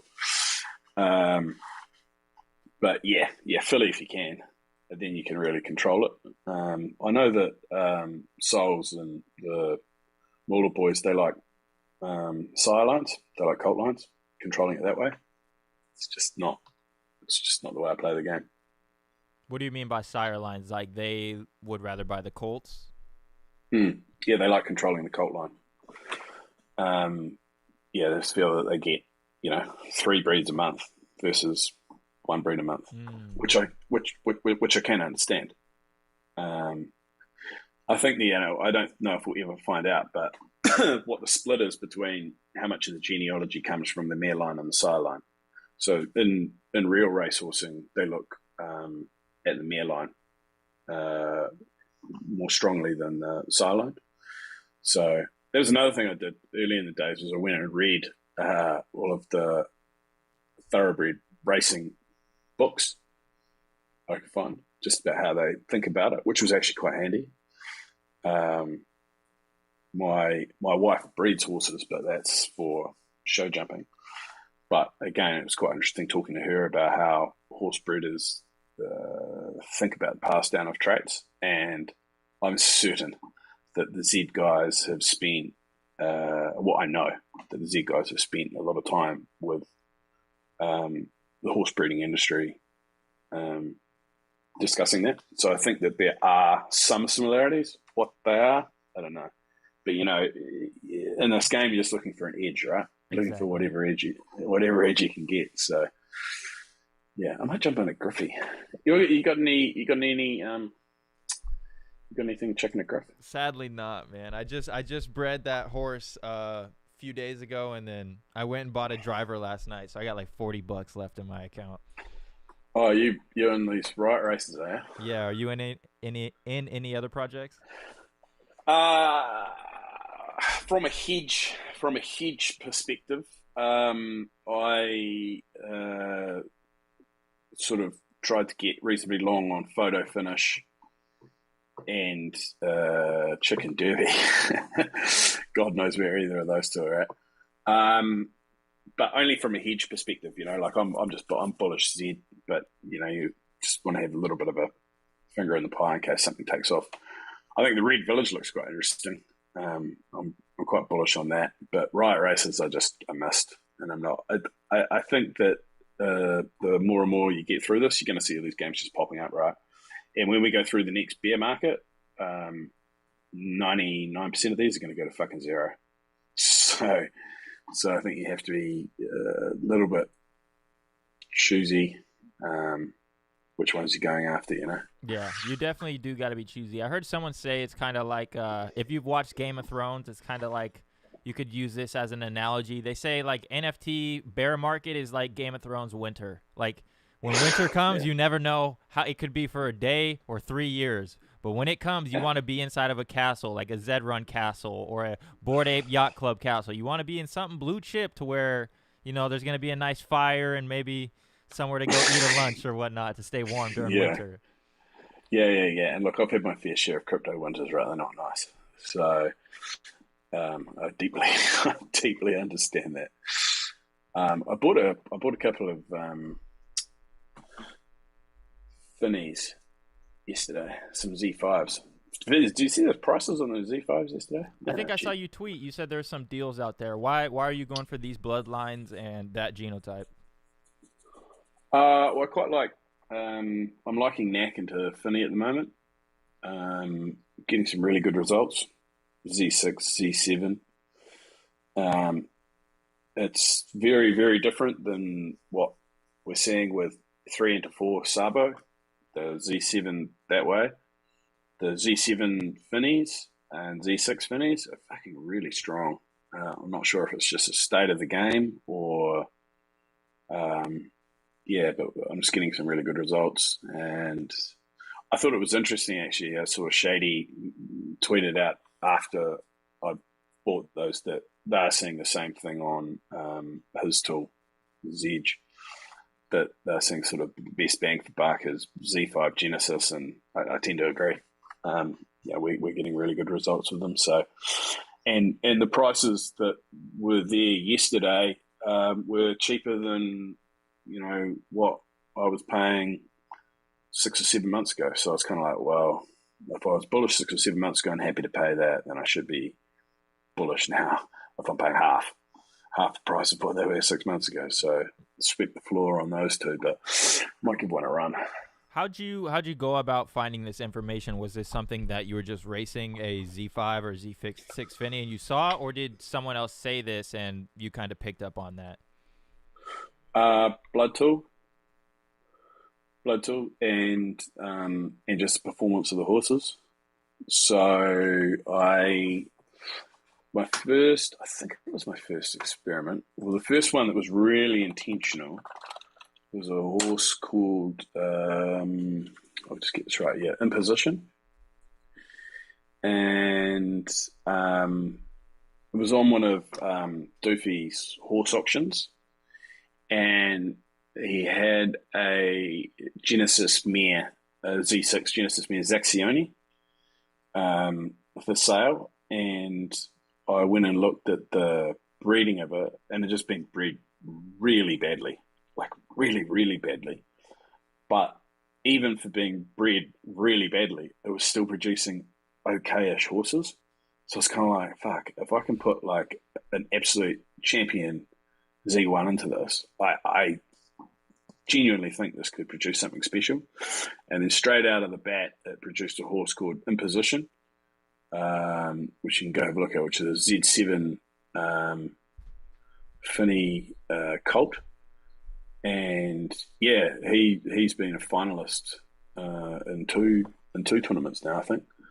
It's just a fucking great horse. Chartreuse. Again, too. Nice. Yeah, Chartreuse. But again, he's a top 2% horse. So, if you're over that 0.05 ETH, you've got I think it's top 2% horse. If you've got over 0.1 ETH, it's top 1% horse. So he's on his way to be a top 1% horse. So, the guess was right. And that was sort of where I got it. And then the next one, and then I did a whole bunch, right? So Impere is a Z7 as well, I think. No, that's a lie. Z5. Sabo. Talking shit. Who were the other spinnies that I did? This round. Hang on. Oh, yeah. Corrupted, Hotepi, Shill. So they'll all qualify. So out of this last batch, I think I did 15 horses, and 8 of them are gonna be the finals. And of those, we've got 1, 2, 3, I think 5 Finny Z7s. So yeah, I'm just hot on it at the moment. Now, when you get these horses, or just even in general, what type of final position do you like to see? Do you like, or which one is your favorite? Do you like a L shape or do you like a U shape? I believe what was the first one you showed me? In position, he's kind of like he peaks at third place and then he goes down. Which one of those type of horses is your favorite? Well, L shape. Right.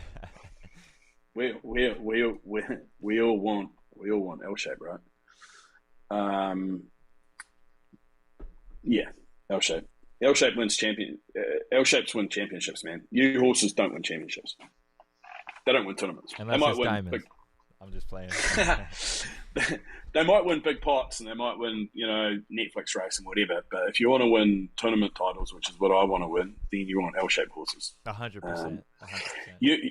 U-shaped horses are great as lease horses. So I think what will happen moving forward is, again, as you move towards a sort of lease, this asset lease model, you'll have U-shaped, and see the class changes today? I did see some. I didn't look too much into it, but if you know it off the top of your head, you can ring them off for us. Yeah. Where is it? Oops. So they've changed it around. So the class one now starts at like 150 or something. Hang on, I'll find it so I'm saying the right thing.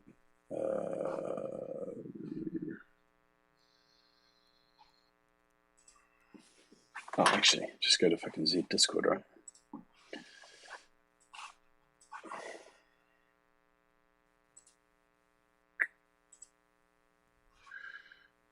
Yeah, right. So they've changed it so that like first place is now fifth. It's 5 points. Second is third. Third is second. Fourth is zero. Fifth is zero. Sixth is zero. Seventh is zero. Then everything else is -2. But you're able to lose class points and freeze now, so that brings back down classing big time. And then they've changed the class brackets. So class 5 is 0 to 20, class 4 is 21 to 50, class 3 is 51 to 90, class 2 is 91 to 140, and then class 1 starts at 141. So for the monsters, it makes fuck all difference. They're going to race each other anyway up there. But for those horses that have been raced up in tournaments, now you're probably going to find later this week that you've got a whole bunch of horses sitting between that sort of 120 to 140 that can now sort of start down classing for the next tournament, which again, it makes the next tournament way more competitive because you're going to have, a lot more, competitive horses. I mean, I don't actually. Do you have a problem with downclassing? I don't have a problem with downclassing. Some people are like, oh, fuck downclassing. So, well, if you want to spend the time doing that, good on you. Exactly. I mean, you can't really hate on it because there's a strategy behind it. It takes time, like you said. It takes, depending on how high you up in class, it might take you a while to do it, and you got to know the system to do it, know the distance to do it, the buy-in to do it in, all that good shit. So yeah, it's a skill to me. Oh, I agree. I massively agree. And also it brings profitability back to a number of horses. Now, I think the flip side is that fucking arbitrage putting Princess of Power in class 5 or whatever is fucking bullshit. Like that should never happen. So I'm not sure whether you somehow you have to. I mean, I know there's talk of ELO, but I'm not confident that will work either. But there has to be some way that you can stop the top horses coming down and just destroying the lower classes. But I almost think that you need some ability for those horses that are marginal to be able to come up and down to make profit, because then it brings profitability to a whole different sector of the game. Rather than having guys that are paying 100 grand, 200 grand for a horse fucking you around over, you need to be able to pick up a horse for $100 and be able to spend your time running that. And I think that it's quite an important way. I think it'll be probably an important part about how the game scales. But again, I don't know. I'm not smart enough to figure out how you control that. I'm not sure, and obviously I don't think this is their end point either. I just think this is what they've cooked up for the time being. And there's really no point to go down in class now besides to qualify for these tournaments, right? Because if you're in class 5, you're still going to have these little pools, and now you're not going to be able to race in class 1. So there's really no incentive to sit down there with a beast horse unless you want to run it up into qualifying for a tournament, right? Yeah, and look, in fairness, I've done that. I've done it with a horse called Toscana, which I bought specifically for that. When you have a horse that's so clear on its up and down, that you can just be like down, down, down, down, down, down, down. Tournament starts and you go up, up, up, up, up, up, up, up, up. And yeah, again, like it goes back to what you were saying before. It's like I think everyone plays the game for slightly different reasons, and has different strategies and different longevities and different budgets. And I think in time, as we were talking about before, I think people have different jobs. Like I genuinely believe what we're seeing is the emergence of an entirely new industry. So as that industry grows, there's going to be content creators, there's going to be bloodstock breeders, there's going to be racers, there's going to be everything in between. There'll be an emergence of entirely new jobs. We just don't know what they are yet. I think you're starting to see it. But, wind the clock forward 5 or 6 years, as long as these guys don't implode, yeah, I think that's where you'll land. It's kind of hard to with how fast things move in crypto, I mean, 3 months feels like a year. So it's so hard to picture 5 years from now and see where we're going to be, because from everything that I've heard, even Vitalik did not expect NFTs to be this big on top of Ethereum. So like there's so much unexpected stuff that we're going to get out of this whole crypto cycle that it's just going to be crazy, because there's so many blind spots that we still don't even know about. Yeah, I agree. I think the NFT bear market, when it comes, will be one of the most horrific periods for anyone that's only been in the game for the last couple of years. Like, it will be brutal. It's something I've constantly got in the back of my mind, having been through, I think, 4 crypto winters now. And probably only being inside a castle for one, maybe 1.5. Yeah, it's hard though, right? Because in a bull market, it's easy to be right. But, when the tide goes out, lots of people are going to be swimming with no clothes on. So it's like, you just don't want to be one of those people, which is hard though, right? It's hard. Especially when you got, like, I was having a look at those Riot Racer driver reviews. I was like, that's pretty cool. Like, that's some of the coolest art go around. But, in 2 or 3 years, that could be worthless, like completely worthless. Same goes for any of these projects, I guess. I sold a Bored Ape Yacht Club to buy Hendrix, for example. Not so bad. That was probably it. Not bad. You got some. I mean, you're taking a profile picture that's not going to produce passive income to a horse, to where now this horse can breed and this horse can race and potentially just be a money printer monthly for you, right? Yeah, and it does. It does, and that's something that we actually look at between that syndicate group. We're looking at the yield. What do we pay for the horse? What's the yield? What's our forward projections on it? Because the market changes as well, right? And the market is super irrational. Sometimes you put a horse out for stud and it goes within 10 minutes. And then other times you put it out for stud for a week and no one wants anything to do with it. It's kind of like, it's hard to know. Hard to figure out sometimes. Yeah. I'll tell you what, I wish there was a tool that you could just put all of your horses into stud, though. Like, pain in the ass. You've got hundreds. Yeah, I got you, because you're currently doing it one by one. But I had a few more questions for you. A few more questions. Now that you've lived through 4 winters, like 4 bear markets, hindsight's 2020. Looking back, what was the first sign of winter in all of those bear markets? Like, what was the thing that tipped it off to you looking back, so you can be aware for going forward? Was it all different each time? Or was there like a set in stone like thing, like a FUD from a big person, or underlying technology changing, block wars? I don't think I can look at anything and say specifically. I think it was that. There's a really good book by Carlota Perez, and it's called, I think it's called something like Financial Capital and Technology Innovations. I'm going to find out the name of it. But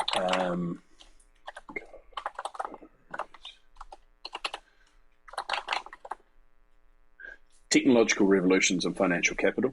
Tech Revolutions, okay.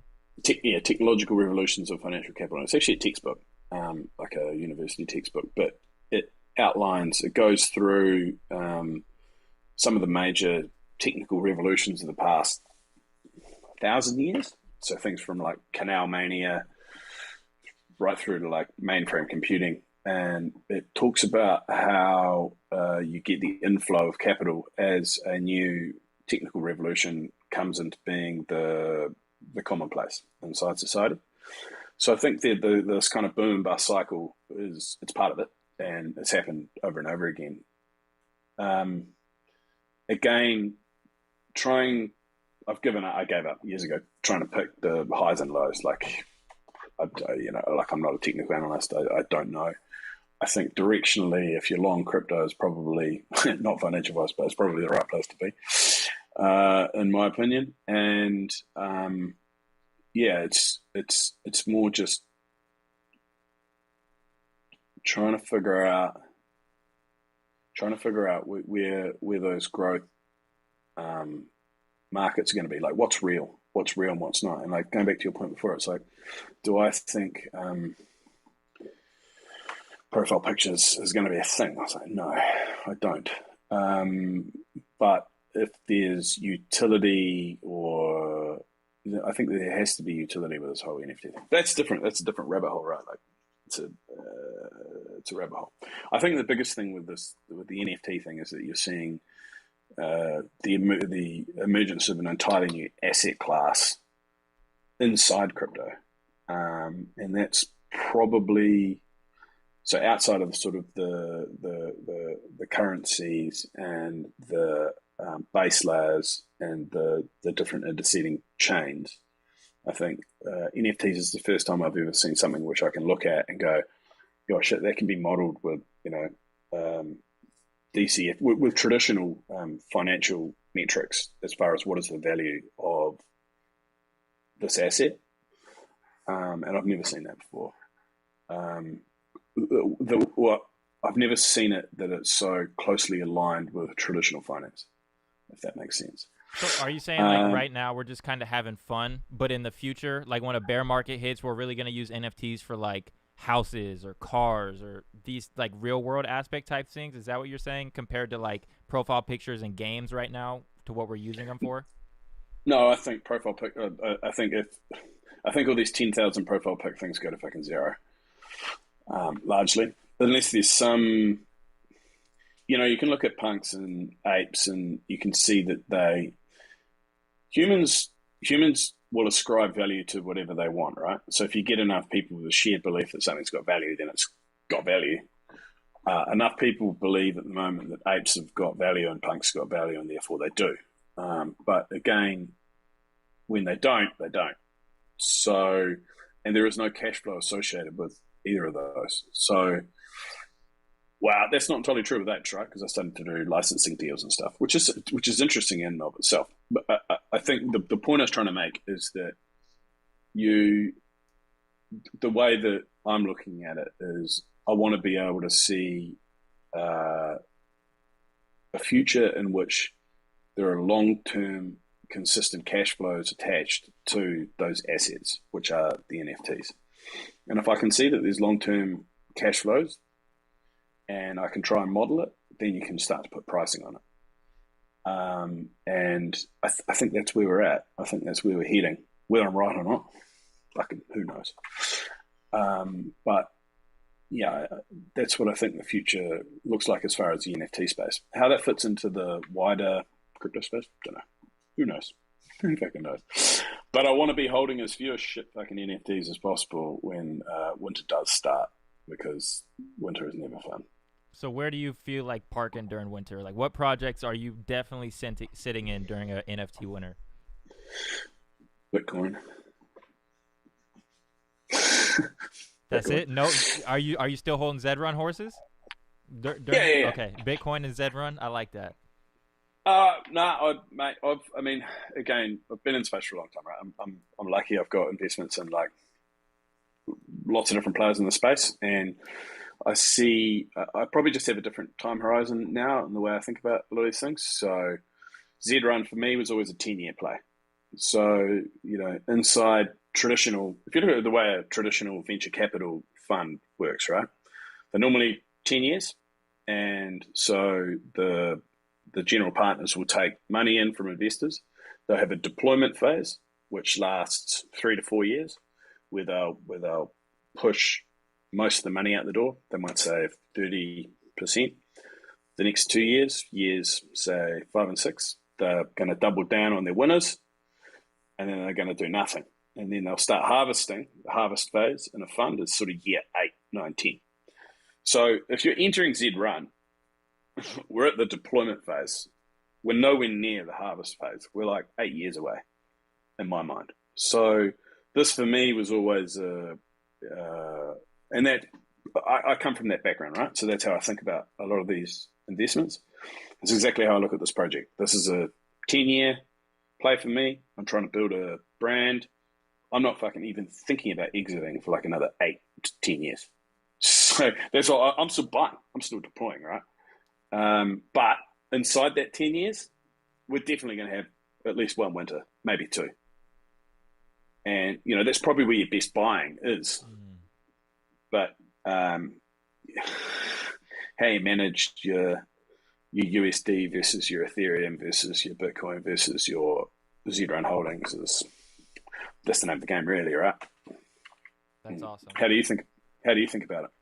Same thing as you. I mean, you just said it through like a professional lens, but I look at it as that as well. I mean, build up, have a good asset and a good racehorse. Build up my own brand through the Evergreen Racing, like a business, and be able to like get revenue along the way. Build up like the equity in my horse to where if I ever want to sell it, I can sell it. But yeah, I wanted to ask you, what is the harvest phase? Is that like to where you're bringing in the most amount of money along that 10-year plan? Like, what does the harvest phase mean? From a venture capital perspective? Yes. Yeah, well, the harvest phase is when you're returning money to your investors. Gotcha. Right? So, yeah, that's the way venture capital works. Is that you take that money in, you push it out. It's usually a 10-year cycle, but your investors are liquid for most of that period. You might have some wins along that timeline, and then money goes back. And then typically what VCs normally do is they normally raise every 3 to 4 years. So they're raising money for a new fund, and then a new fund, and then a new fund. So unless they're any good, they don't raise any more than 2 or 3 funds, because people look at the performance of the first one and be like, well, you guys are shit. I'm not going to give you any money. Gotcha. So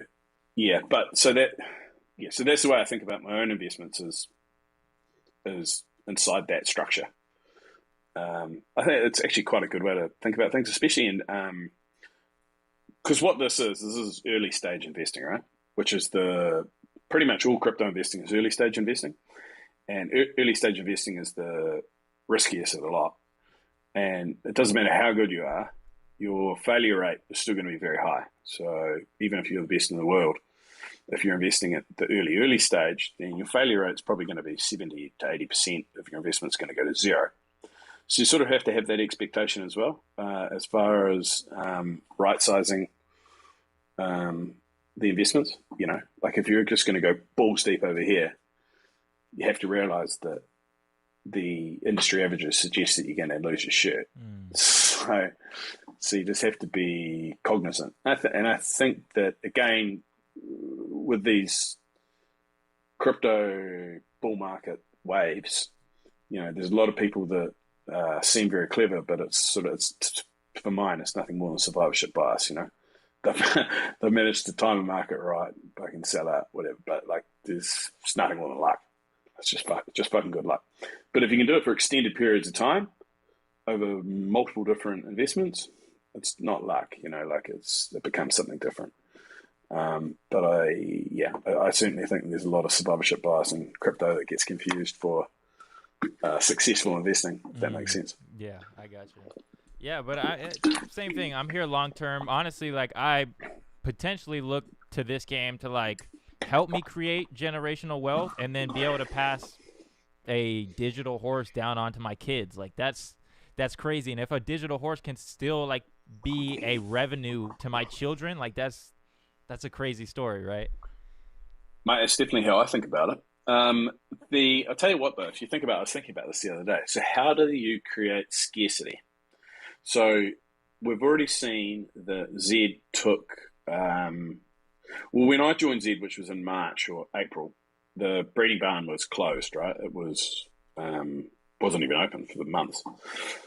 But prior to that, you could breed mares something like 3 times a month, and you could breed stallions like 7 times a month. And then they changed that, and it's now 3 and 1. But you can foresee a future if they wanted to enforce scarcity, where they would say, okay, well, now you can only breed mares once every 2 months, and you can only breed stallions once a month. And then, that would be a very easy way for them to sort of slide the scarcity trigger, right? And just keep pushing it further and further and further and further out to where, suddenly you've got waiting lists to breed once a year with a horse, and people have to pay to be on a waiting list or whatever. So that's something I've got in the back of my mind, which was another reason why I sort of want to keep that breeding tempo reasonably active, just in case I am right on that.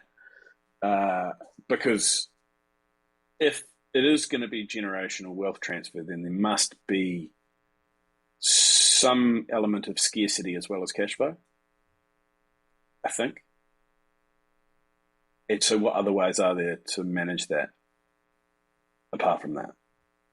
And when you mean scarcity, you mean horses that can compete on the same level of that horse, or like are of the same attributes of that horse by scarcity? What do you mean? I just mean horses in general. So how many horses have we got now? Like what, 150 or 160,000? Is it? I think it's something like that. It's a lot, yeah. Yeah, and so like if you think about it, in March, right, when I joined, there were 7,000 horses. Now there's 160,000. So you can't just sort of escalate into infinity or it becomes a bit meaningless, right? So there has to be some trigger by which they pull it back that it becomes harder to breed a horse at all. Because inside the existing horse base, we've already seen that they will change the algos up and down, right? Which we talked about earlier. And I think that they'll continue to do that. But then you also have to, which then impacts the cash flows for the horses. But then you have to have another trigger or another lever you can pull to bring back the scarcity level so that the horses are more valuable to own in and of themselves, which is, again, part of the reason why I just stopped selling horses. Like, actually, I don't. If I've got any on the market, it'd be very few. Because, again, if you think back to what I was saying before about the deployment cycle, it's too early to be harvest. If you can afford to, it's too early to be trying to It's too early to be trying to harvest now, because people are selling horses for lower than they bred them for. I think that's batshit fucking crazy. And I know that people argue with me about that, but I don't think that's the right play. Like, that's just losing money. Like, you should be in a position you can invest the money and then hold, because if you're investing and then selling for a loss and then moving forward, that doesn't make any sense to me. And we went through that weird period where, and I genuinely don't even know what horse prices, apart from me buying some horses yesterday, I don't know what's happening in the bred market because I just don't look. Are people still selling horses for under their cost? I believe so. Yeah, it would make for below breeding minimum. Yeah, I would assume. I've heard people come on here as well and say that if they'll just cut their losses if it's not a racer as well. Yeah, but look, mate, as I talked about before, like, I've been burned by that. I've sold what were shit races that then turned into fucking great races. So it's like, well, it's a bad idea. So far, that's all I've learned, is that that's a bad idea. But again, I'm lucky that I'm probably in the situation that I can. But yeah, I don't know. What other projects are you involved in? You're obviously doing the riot races. I'm in riot racers. Well, Zed Run, bread and butter. I'll never leave. This will always be like bread and butter for me, because when you have a horse like Diamonds, like, all you really need is one for the game will be fun and you can make money. So I'm making money. I'm having a good time. I'll always be in Zed Run. Riot racers, I love the white paper. They're kind of going with like the Axie Infinity type model to where you can rent out your drivers or your cars and your drivers. So I'm investing in the potential of that one. I like the art, which was kind of like the bait for me, but then the underlying tokenomics of the game and just the Axie type model of the game was like the hook, line, and sinker. So Riot Racers, Zed Run, and then just like you, I'm in the Red Village. I only got one Blood Portal. I got an R3 Paladin, no R1s, but I'm excited for that game. I'm excited for that game too. That game looks fun. And it's interesting, I was talking to some offshore mates, and they were saying that offshore for me is anywhere outside of New Zealand, right? But I was talking to some mates in America, and they were like, the widespread appeal, they believe that the widespread appeal of the Red Village would be more Z Run. I was like, quite an interesting analogy. There is a world where Z Run just turns into. I mean, so horse racing, traditional horse racing, is a sport of kings, right? That's what they call it. It's sport of kings. It's just fucking expensive to do. There is a world in which Z Run just turns into the crypto sport of kings, where you have people aping into what they already are, buying stupidly expensive horses, and that's what crypto, what the new crypto wealth does. They own they own Z Run horses and other assets. I think Eb said it. I think he said traditional horse racing was the game, or is like the game of kings, but Zed Run will make kings, and I'll vouch for that, because I'll say I never had someone offer me 10 Ethereum for anything ever, right? I come in, I buy this horse, right? This horse is good. This horse has won 2.5 ETH, and I've got offered up to 10. Like unimaginable to me. Like I would never assume that. So Diamonds. Diamonds with the Z. Let me have a look at this horse. I've never actually had a good look at it. Z2 Knack Legendary. Did you buy it new? Unraced, unnamed. Yep. Lovely. Dream result. Story, man. Dream result. 2.7 in profit. That Redwood City Classic helped out a lot. I lost the first one. The second one, I got third place. If I would have got fourth in that one, I would have been down to like 0.1 profit. It would have been rough. Oh, I was in that race, man. I saw you in there. Yeah, I had Des in that race. Des took a hit, but then he got into the final of the tournament, so it was fine. Gone about. It was basically a net, nothing. Lost Redwood, got to the finals of the tournament. 2.7. What is it? Long. He's everywhere. Yeah, his 1,600 meters is his best, but he can plug and play anywhere. But pure mid though. Yeah, U-shape. Like he'll first or last anywhere really. But he loves 1,600 meter, 18 and 2,000. Yeah, mid distance. A Ricky Bobby. Yeah, man. First and to last. I think there was a few factors to why I didn't sell the horse. I did my research coming into the game, so when I saw a wallet with Princess of Power, LBJ Go, and all these Amarajo offering, I was like, that looks like that might be the best stable in Zed, and he's offering on my horse. So I'm like, maybe he knows something about this horse that I don't. So that was my biggest tip off to Diamond, because this was my first horse, and I bought him for 1.1, and then the next day I come back, I raced my Griffin, I got like 3.9 odds, and I had an offer of 3 Ethereum. So I'm like, let me go check on this wallet. I go look at the wallet. I see, okay, there's LBJ Go, there's Princess of Power. You know what? I've heard of these horses. You know what? Everybody talks about these. I think this is the dude that's like the biggest racer in Zed. I'm like, hell no, I'm not selling my horse. I'm keeping it, dude. If Arb ever offered me money for a horse, I'd tell him to go fuck himself. He never has. He never has, by the way. I'm not sure he would either. Yeah, what a horse. So you in the finals? Let's have a look. I'm at like 2. Oh, that's what I'm saying. Yeah, it's close right now. UE is hard, man. Tournaments are just not built for it, Although I imagine they will have a U-shaped tournament in the future. Like, for sure they will? I'd say so. If they're going to have a 4th place tournament, then they'll definitely have a first and last tournament. Arbitrage will win that as well. He's got Princess of Power into what? Both of the grand finals for these tournaments? Yep. He was mate, so I was 1 place away from going 3 from 3. So in position came 5th in the final, and if he came 4th, then I would have gone 3 from 3 grand finals. And Arb went Princess of Power, and then got Milk Bar Mania into the B final. So no one's done a 3-peat yet. 3-peat into the finals is the next goal. Fucking hard to do. Real hard to do. Although, actually, did Good Boy Racing Good Boy Racing went first too as well, Some with third Yes. head. Does he have third head? Yeah. Yeah, I think first two he's made it. I think he got like first as well in qualifying. He was at like top of the leaderboard for qualifying with that damn horse. Yeah, well, he wants to beat everyone every time, but he beats the field. Did he get it though? I thought he was. Hang on, let's have a look. I thought he did it. Oh, he raced it more. Oh, did he? Fucking kidding me?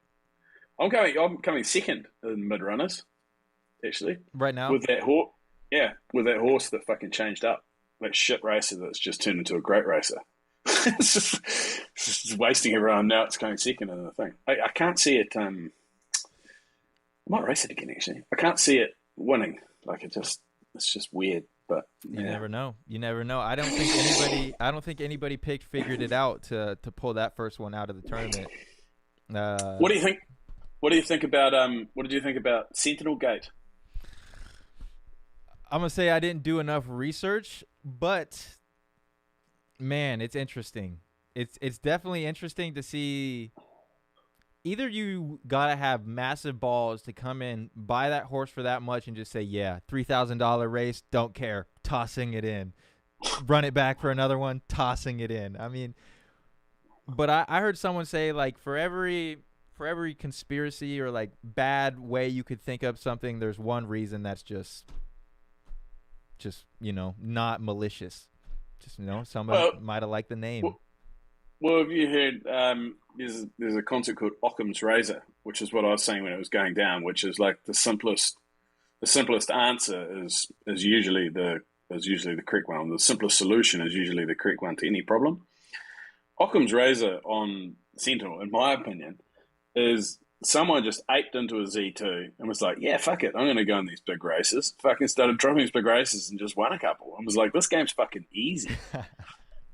Well, like, the only reason I say that is that I aped into buying Z2s, and if you look at the Artful's profitability record, I was dropping it into big pot races pretty much straight away and losing, and that's why he's got negative profitability still, and I'm having to grind him out of it now. Because I basically did the same thing. Like in my mind, I'm like, well, that could have been me. Like if the Artful was Sentinel, like I don't know. No, I don't know. I agree 100% because I think first 10 races for me, I came in and I threw diamonds in the $500. Did you? Yeah. So I wanted to come in and compete against the best, and you're not going to know if you're the best unless you go up against them. So you got to take your shot, right? Absolutely, you do. And you've also got to remember that there are people like Good Boy Racing, that group. They got heaps of ETH, man. They got plenty of ETH. Even Arbitrage now has got heaps of ETH. I think that Wagme coming into the game as well. I think that you're going to see. What I don't think is we haven't seen the really big players come yet. I agree.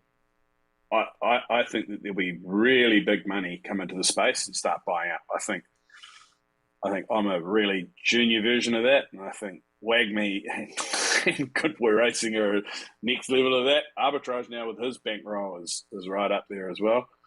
But I think someone will just rock in here with like thousands of ETH and just be like, yeah, let's play. Yeah, going back to what you were saying, at that point, it might be to where a game to where you still have a chance at becoming a king, but you're probably going to have to go UU at that point. But if you want to buy anything proven, probably out of the price picture, right? I think so. I would think so. I mean, it's pretty cool though that you, for example, bought a Z2 legendary, unraced, unnamed, and it turns into that. Like that's fucking cool. And even the fact that Artois sold for 30 ETH today. Who bought it? Wagme, I think. Wagme bought it. Motherfucker. Did he really? I think that's what Retro said. This dude is like Thanos, bro. He's about to get the whole Infinity Gauntlet on everybody and just snap on him. He's got. I've had a brief chat with him, eh? Quite good dudes, eh? But tell me, it's two brothers. And obviously they've got a bit of ETH lying around that they don't know what to do with. Definitely we got to call up So the Avengers. So is there any price? So let me ask you a question. Is there any price that you would sell? Oh no, what is there's always a price. What is the price that you would sell diamonds for? You sell it for 30 ETH? That's a lot of It's money, not dude. money. That's a lot of money. What's that? It's 125 grand. There you go. It's on the chat. Yeah. 125 grand for a Z2 legendary. It's hard though, because I could sell. If I sold my horse for that, yes, I could buy back in, and maybe I'd be able to buy something good. But would I ever be able to buy a horse of Diamond's caliber? Like, that's what I asked myself. Even when I got the 10 Ethereum's offer in the beginning, it was like, would you be okay selling a top 10 horse and never being able to get something like that back again? Well, the counter argument, if I made the counter argument to you, is that you could actually completely change the style of game you were playing. So if you sold diamonds for let's just theoretically say you sold diamonds for 30 ETH, right? You'd be able to buy in this current market 3 Z1s. Good point. Puts you in a totally different bracket of player. You're then producing Z2s every month. You can just sit on those assets. You can race those assets. You can do whatever you want, right? Becomes a very different equation. It does. It does become a different game. Early on, I would have traded him for a Z1. Now, shit, it's so hard to think about. I don't think I'd ever sell him, because unless you're gonna sell him, like offer me, because I live in Seattle. My whole thing is like, I want to buy my mom a house. We got into crypto because we couldn't buy a house in 2021 just because of everything that happened in the housing market. The inflation, low interest rates, everybody could get a house. And so they were offering like $40K over asking. So I'm like, there's no way in hell we're getting a house, because single family house out here, 2-bedroom, 1 bath is almost $500,000, $450,000 for a 2-1 out here. So I'd have to be able to sell him for maybe at least a house so I could buy my mom a house. That'd probably have to be it, but it also depends on what your time scale is, right? Mm-hmm. I.e., if you want to buy a house within the next 18 months, but if you wanted to buy a house and a Lambo in 10 years, do you get what I mean though? So like, it also, don't forget that time scale plays a factor in your thinking. Good point. I'll ask you this now.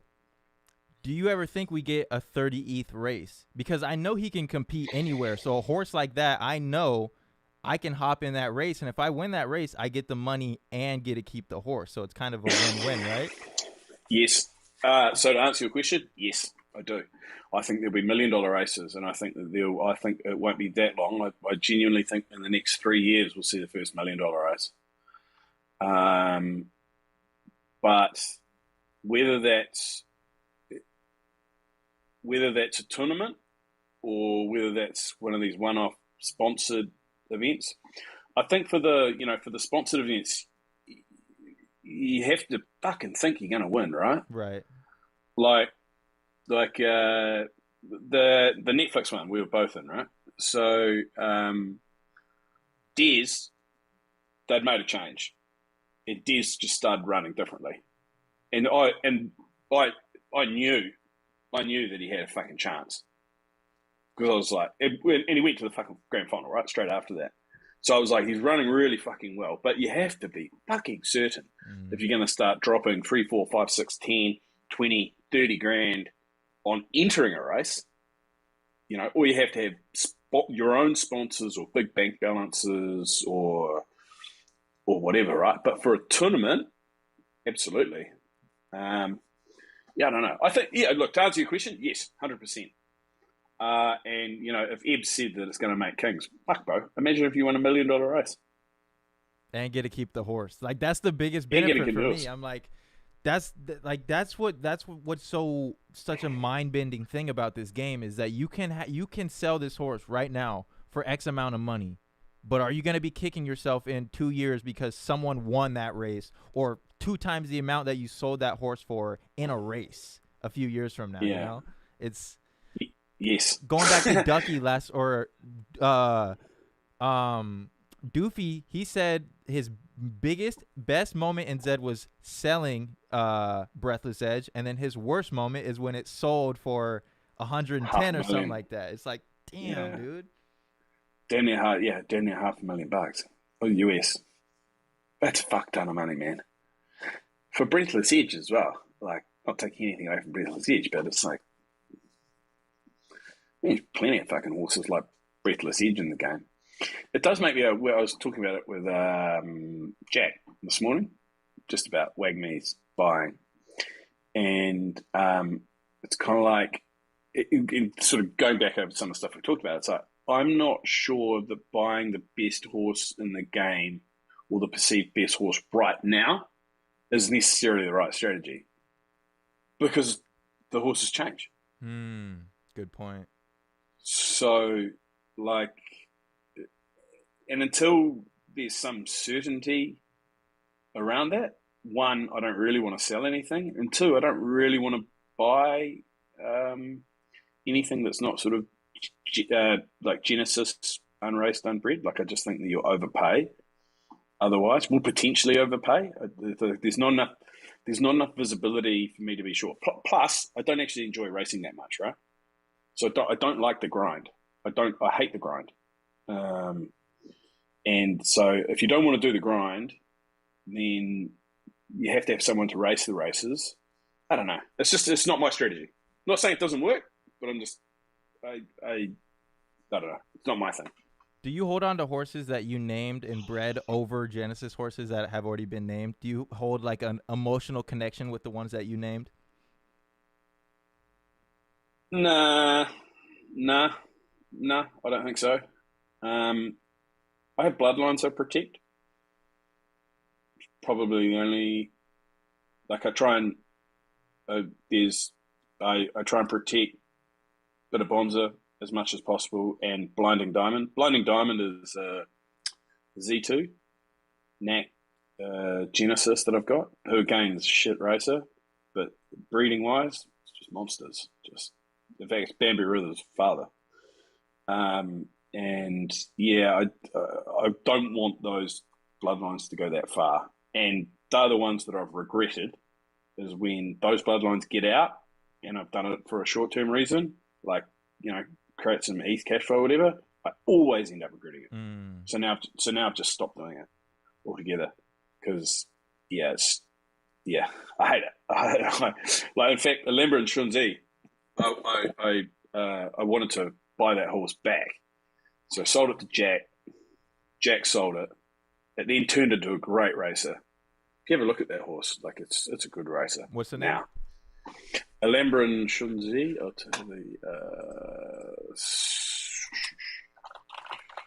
Alhambren, SHUNZZHI. Okay. And Ooh, so it is good. yeah, and it's got my two of my good Z1s, right? It's got Des and a bit of Bonza. And so I was happy for that bloodline to go to Jack, because I got third head blood back. But then Jack sold it. And so now it's sort of in the wild. And this guy, mate, like, nice guy, but he gets hold of me every tournament. Basically, it's like, hey, man, thanks so much for this horse. And it's like, fuck's sake. And so I wanted to buy it back. So I went on the market, and I think he wanted 10 ETH for it. I'm like, Ooh. fuck. Ooh. Fuck. But it's a good horse. And it, I think any horse that can consistently make those sort of Fib Cup style finals, because once you're in those finals, anything can fucking happen, man. And you only need to win one or two races, and suddenly you've won $2,000, and it makes it worth. If you can do that with a couple of horses and you can win $4,000 or $5,000, makes it worth spending a few hours to, grind a few horses in there. And, that's probably what I've had in the last few tournaments. But yeah, fucking hate that bloodline being out there. Eh? So you said you hate grinding. How is it on finals day when your hands off? You just get to sit back, you get to watch your horses race. How is that? What's the experience like? No, bro, that's the epitome, right? That's the epitome. Is mate. Both those grand finals when you're watching six races and your horses, you've got one of the best horses in the game. You're racing against 11 other of the best horses in the game.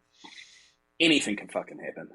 Like anything can fucking happen, and you just need things to go your way, right? Like in the first grand final, I think Hendricks only needed to come fifth. I think in the final race, and we would have come third, and he came sixth. I think in the last race we came fourth. So it's like I'm like a fucking bad quiz question. He came fourth in the inaugural fucking grand final. Hendricks Houdini, fuck's sake. But yeah, like that's a lot of fun, man. Like that's like shaking, when you're up for winning, 30, 40, 50, 60, whatever grand, you win. That's different, right? Because that suddenly justifies everything you're doing. Especially if you're doing it sort of pretty much full time like me. Like there has to be a point in time where you can look and say, right, this is justified. Because at the moment, like my wife and family think I'm completely insane, right? But luckily enough, like I've had enough wins in the past that on other things are like, all right, well, we'll let you do your digital racehorses, but it's pretty weird, right? And I'm sure most people in the game are exactly the same. Like, you're doing what? You're racing, what are you doing? Racing digital racehorses. No, what? NFTs. Oh, okay. It's the money that talks, right? It's once you say like, hey, I just won $2,000 with this racehorse. They're like, what? In the span of 10 minutes, you didn't lift a finger? Like, yep. Well, I mean, that's for someone like you, bro. Diamonds in that Netflix race, like, it's a game changer, right? It's just like, cool. No, this works. This will scale. And that's why it's good. It's great. What I'd like to see, and I don't know how realistic it is for someone to pick up $100 fucking neck Z20 cross, and it goes on and just goes on a hot tear and wins $100,000 tournament, because that person or group of people is then going to be like the biggest advocate in the world, right? They'll just sprint around, tell everyone they can see for the next 10 years that they won $100,000. And I think if we can create a few moments like that in the game, that you're going to see sort of exponential growth. And I think it'll happen. I think it will happen. And I do think that, in that last update that Z guys did, they said they're going to have multiple tournaments running at the same time. Fuck knows how that works. I mean, do you just race and just like, oh, I'm ranked this one and this one and this one and this one? And who knows? Ideal, right? But again, like, I don't know, the grind isn't for me, But yeah, man, I better cruise, man. I've sort of chewed your ear off for over an hour and a half. No, that was good. That was a great conversation. That was great. Last question. This is it. If you could change one thing in Zed, bring back or take away flames, bring back odds, take away queue times, take away stamina, change one thing right now, what would you change and why? If I could just change one thing. Yep.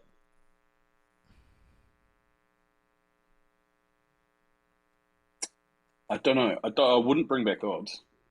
I think that too heavily favours the analytics guys, and I think that you still need element of luck. Fuck knows what flames is. I still don't know what flames is. Probably the thing that is the most frustrating for me is when you have to do gate selection and then you get errors. Like, that is just fucking infuriating. Especially when you're trying to qualify multiple horses at the same time in a tournament structure, which is pretty much how I race. So, like, I more or less, sorry, I didn't cover this, but like, I don't really, outside of maybe 4 or 5 horses, I don't race round the clock for money. I'm not interested. So apart from like Des yearning to belong, like my top horses that I know where they'll win and what class, I know where they'll win and what fields they'll win, and it's just like positive EV. I know that I'll win. I don't race day to day outside of that, but come tournament time, it's just like all on. It's like batches of horses going. So the one thing that to answer your question, to finish it off, the one thing I changed is just the gate selection. Like just go enter, and the horse should just go in. like this, having to fuck around with everything. It's just a pain in the ass. Especially if it doesn't matter right now, right? Especially if it doesn't matter right now.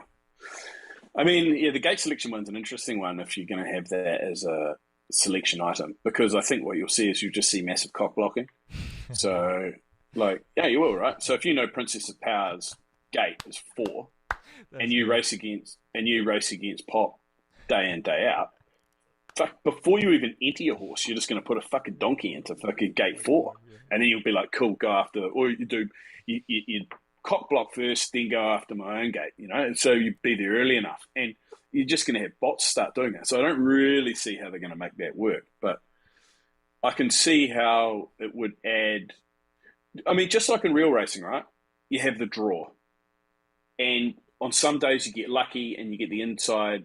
You get an inside lane and the clear run, and that's just luck. And I think that would be quite nice to see. That yes, horses have got preferred gates, but you don't get to choose those. You just have to enter the horse in the race. If you draw your good gate, happy fucking days. You should have a good day. It's not going to be necessarily you are going to win, but at least adds that element, you know. I would prefer to see something like that, because I think the element of luck will remain important in this, right? Because it is still gambling. But yeah, gambling, bro. I reckon if you want my opinion on what tips this from being like, you know, mincy sort of game with 10,000 people playing into like 1 million people playing, gambling. Let people gamble on the horses. I'm sure there's a lot of regulations. Well, there are a lot of regulations around that. But as soon as that happens at scale, we will see a different game emerge really, really quickly, because you'll see professional gamblers come into the space, and that will change the game completely. 24/7 gambling, right? Races are going on all day, every day. So gamblers delight at that point, right? Yep, big time. Oh, God knows how you stop corruption as well, right? Yeah. So let's say you good point. Because if someone doesn't want Pop to be in a field, they got to arbitrage and say, hey, look, we'll give you 10 ETH, don't fucking enter this race. So, and then odds get skewed and whatever. It's very interesting. Conceptually, it's very interesting. I mean, I see that someone's starting to do the gambling as well, with Z Draft. Have you had a look at that? I've heard of him. Yep. Yeah. I think he's starting. Well, he's saying that he's going to be doing live gambling for this tournament. Interesting. The finals. I haven't had a look at it yet, but it's coming. Someone's going to do it, and someone's going to nail it. I've told Dan Shan he should do it. I mean, he's a bookmaker by trade. But yeah. Anyway, man, I got to go. Thank you very much for your time.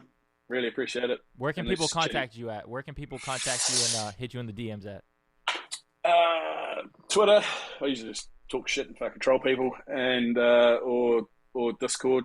Yeah, always up for a chat, man. And yeah, but after this tournament, like I say, I'm going to have probably seriously 5 or 6 weeks off.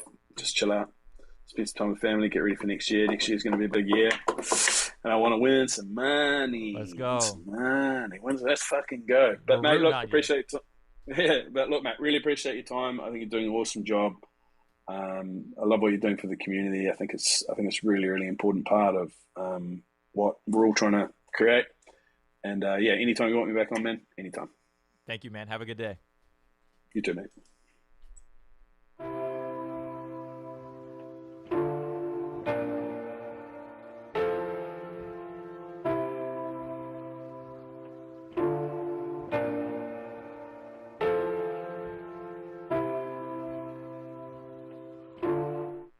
That's it.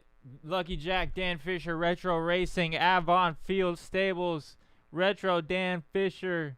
Who did I say? Everybody still? Nils, Lamba, Alhambren, everybody. Shout out to you guys. Thank you so much for tuning in. Thank you for the views. Thank you to Alhambren for a great chat. Thank you to YouTube chat. I'll see you guys tomorrow. We'll be back with Heroin Racing tomorrow. OG, you got Phantom Pacer in the squad. Thank you, Alhambren, for the great chat. Thank you to YouTube chat and everybody that tuned in. This is episode 24 of Zed Daily, and we are out.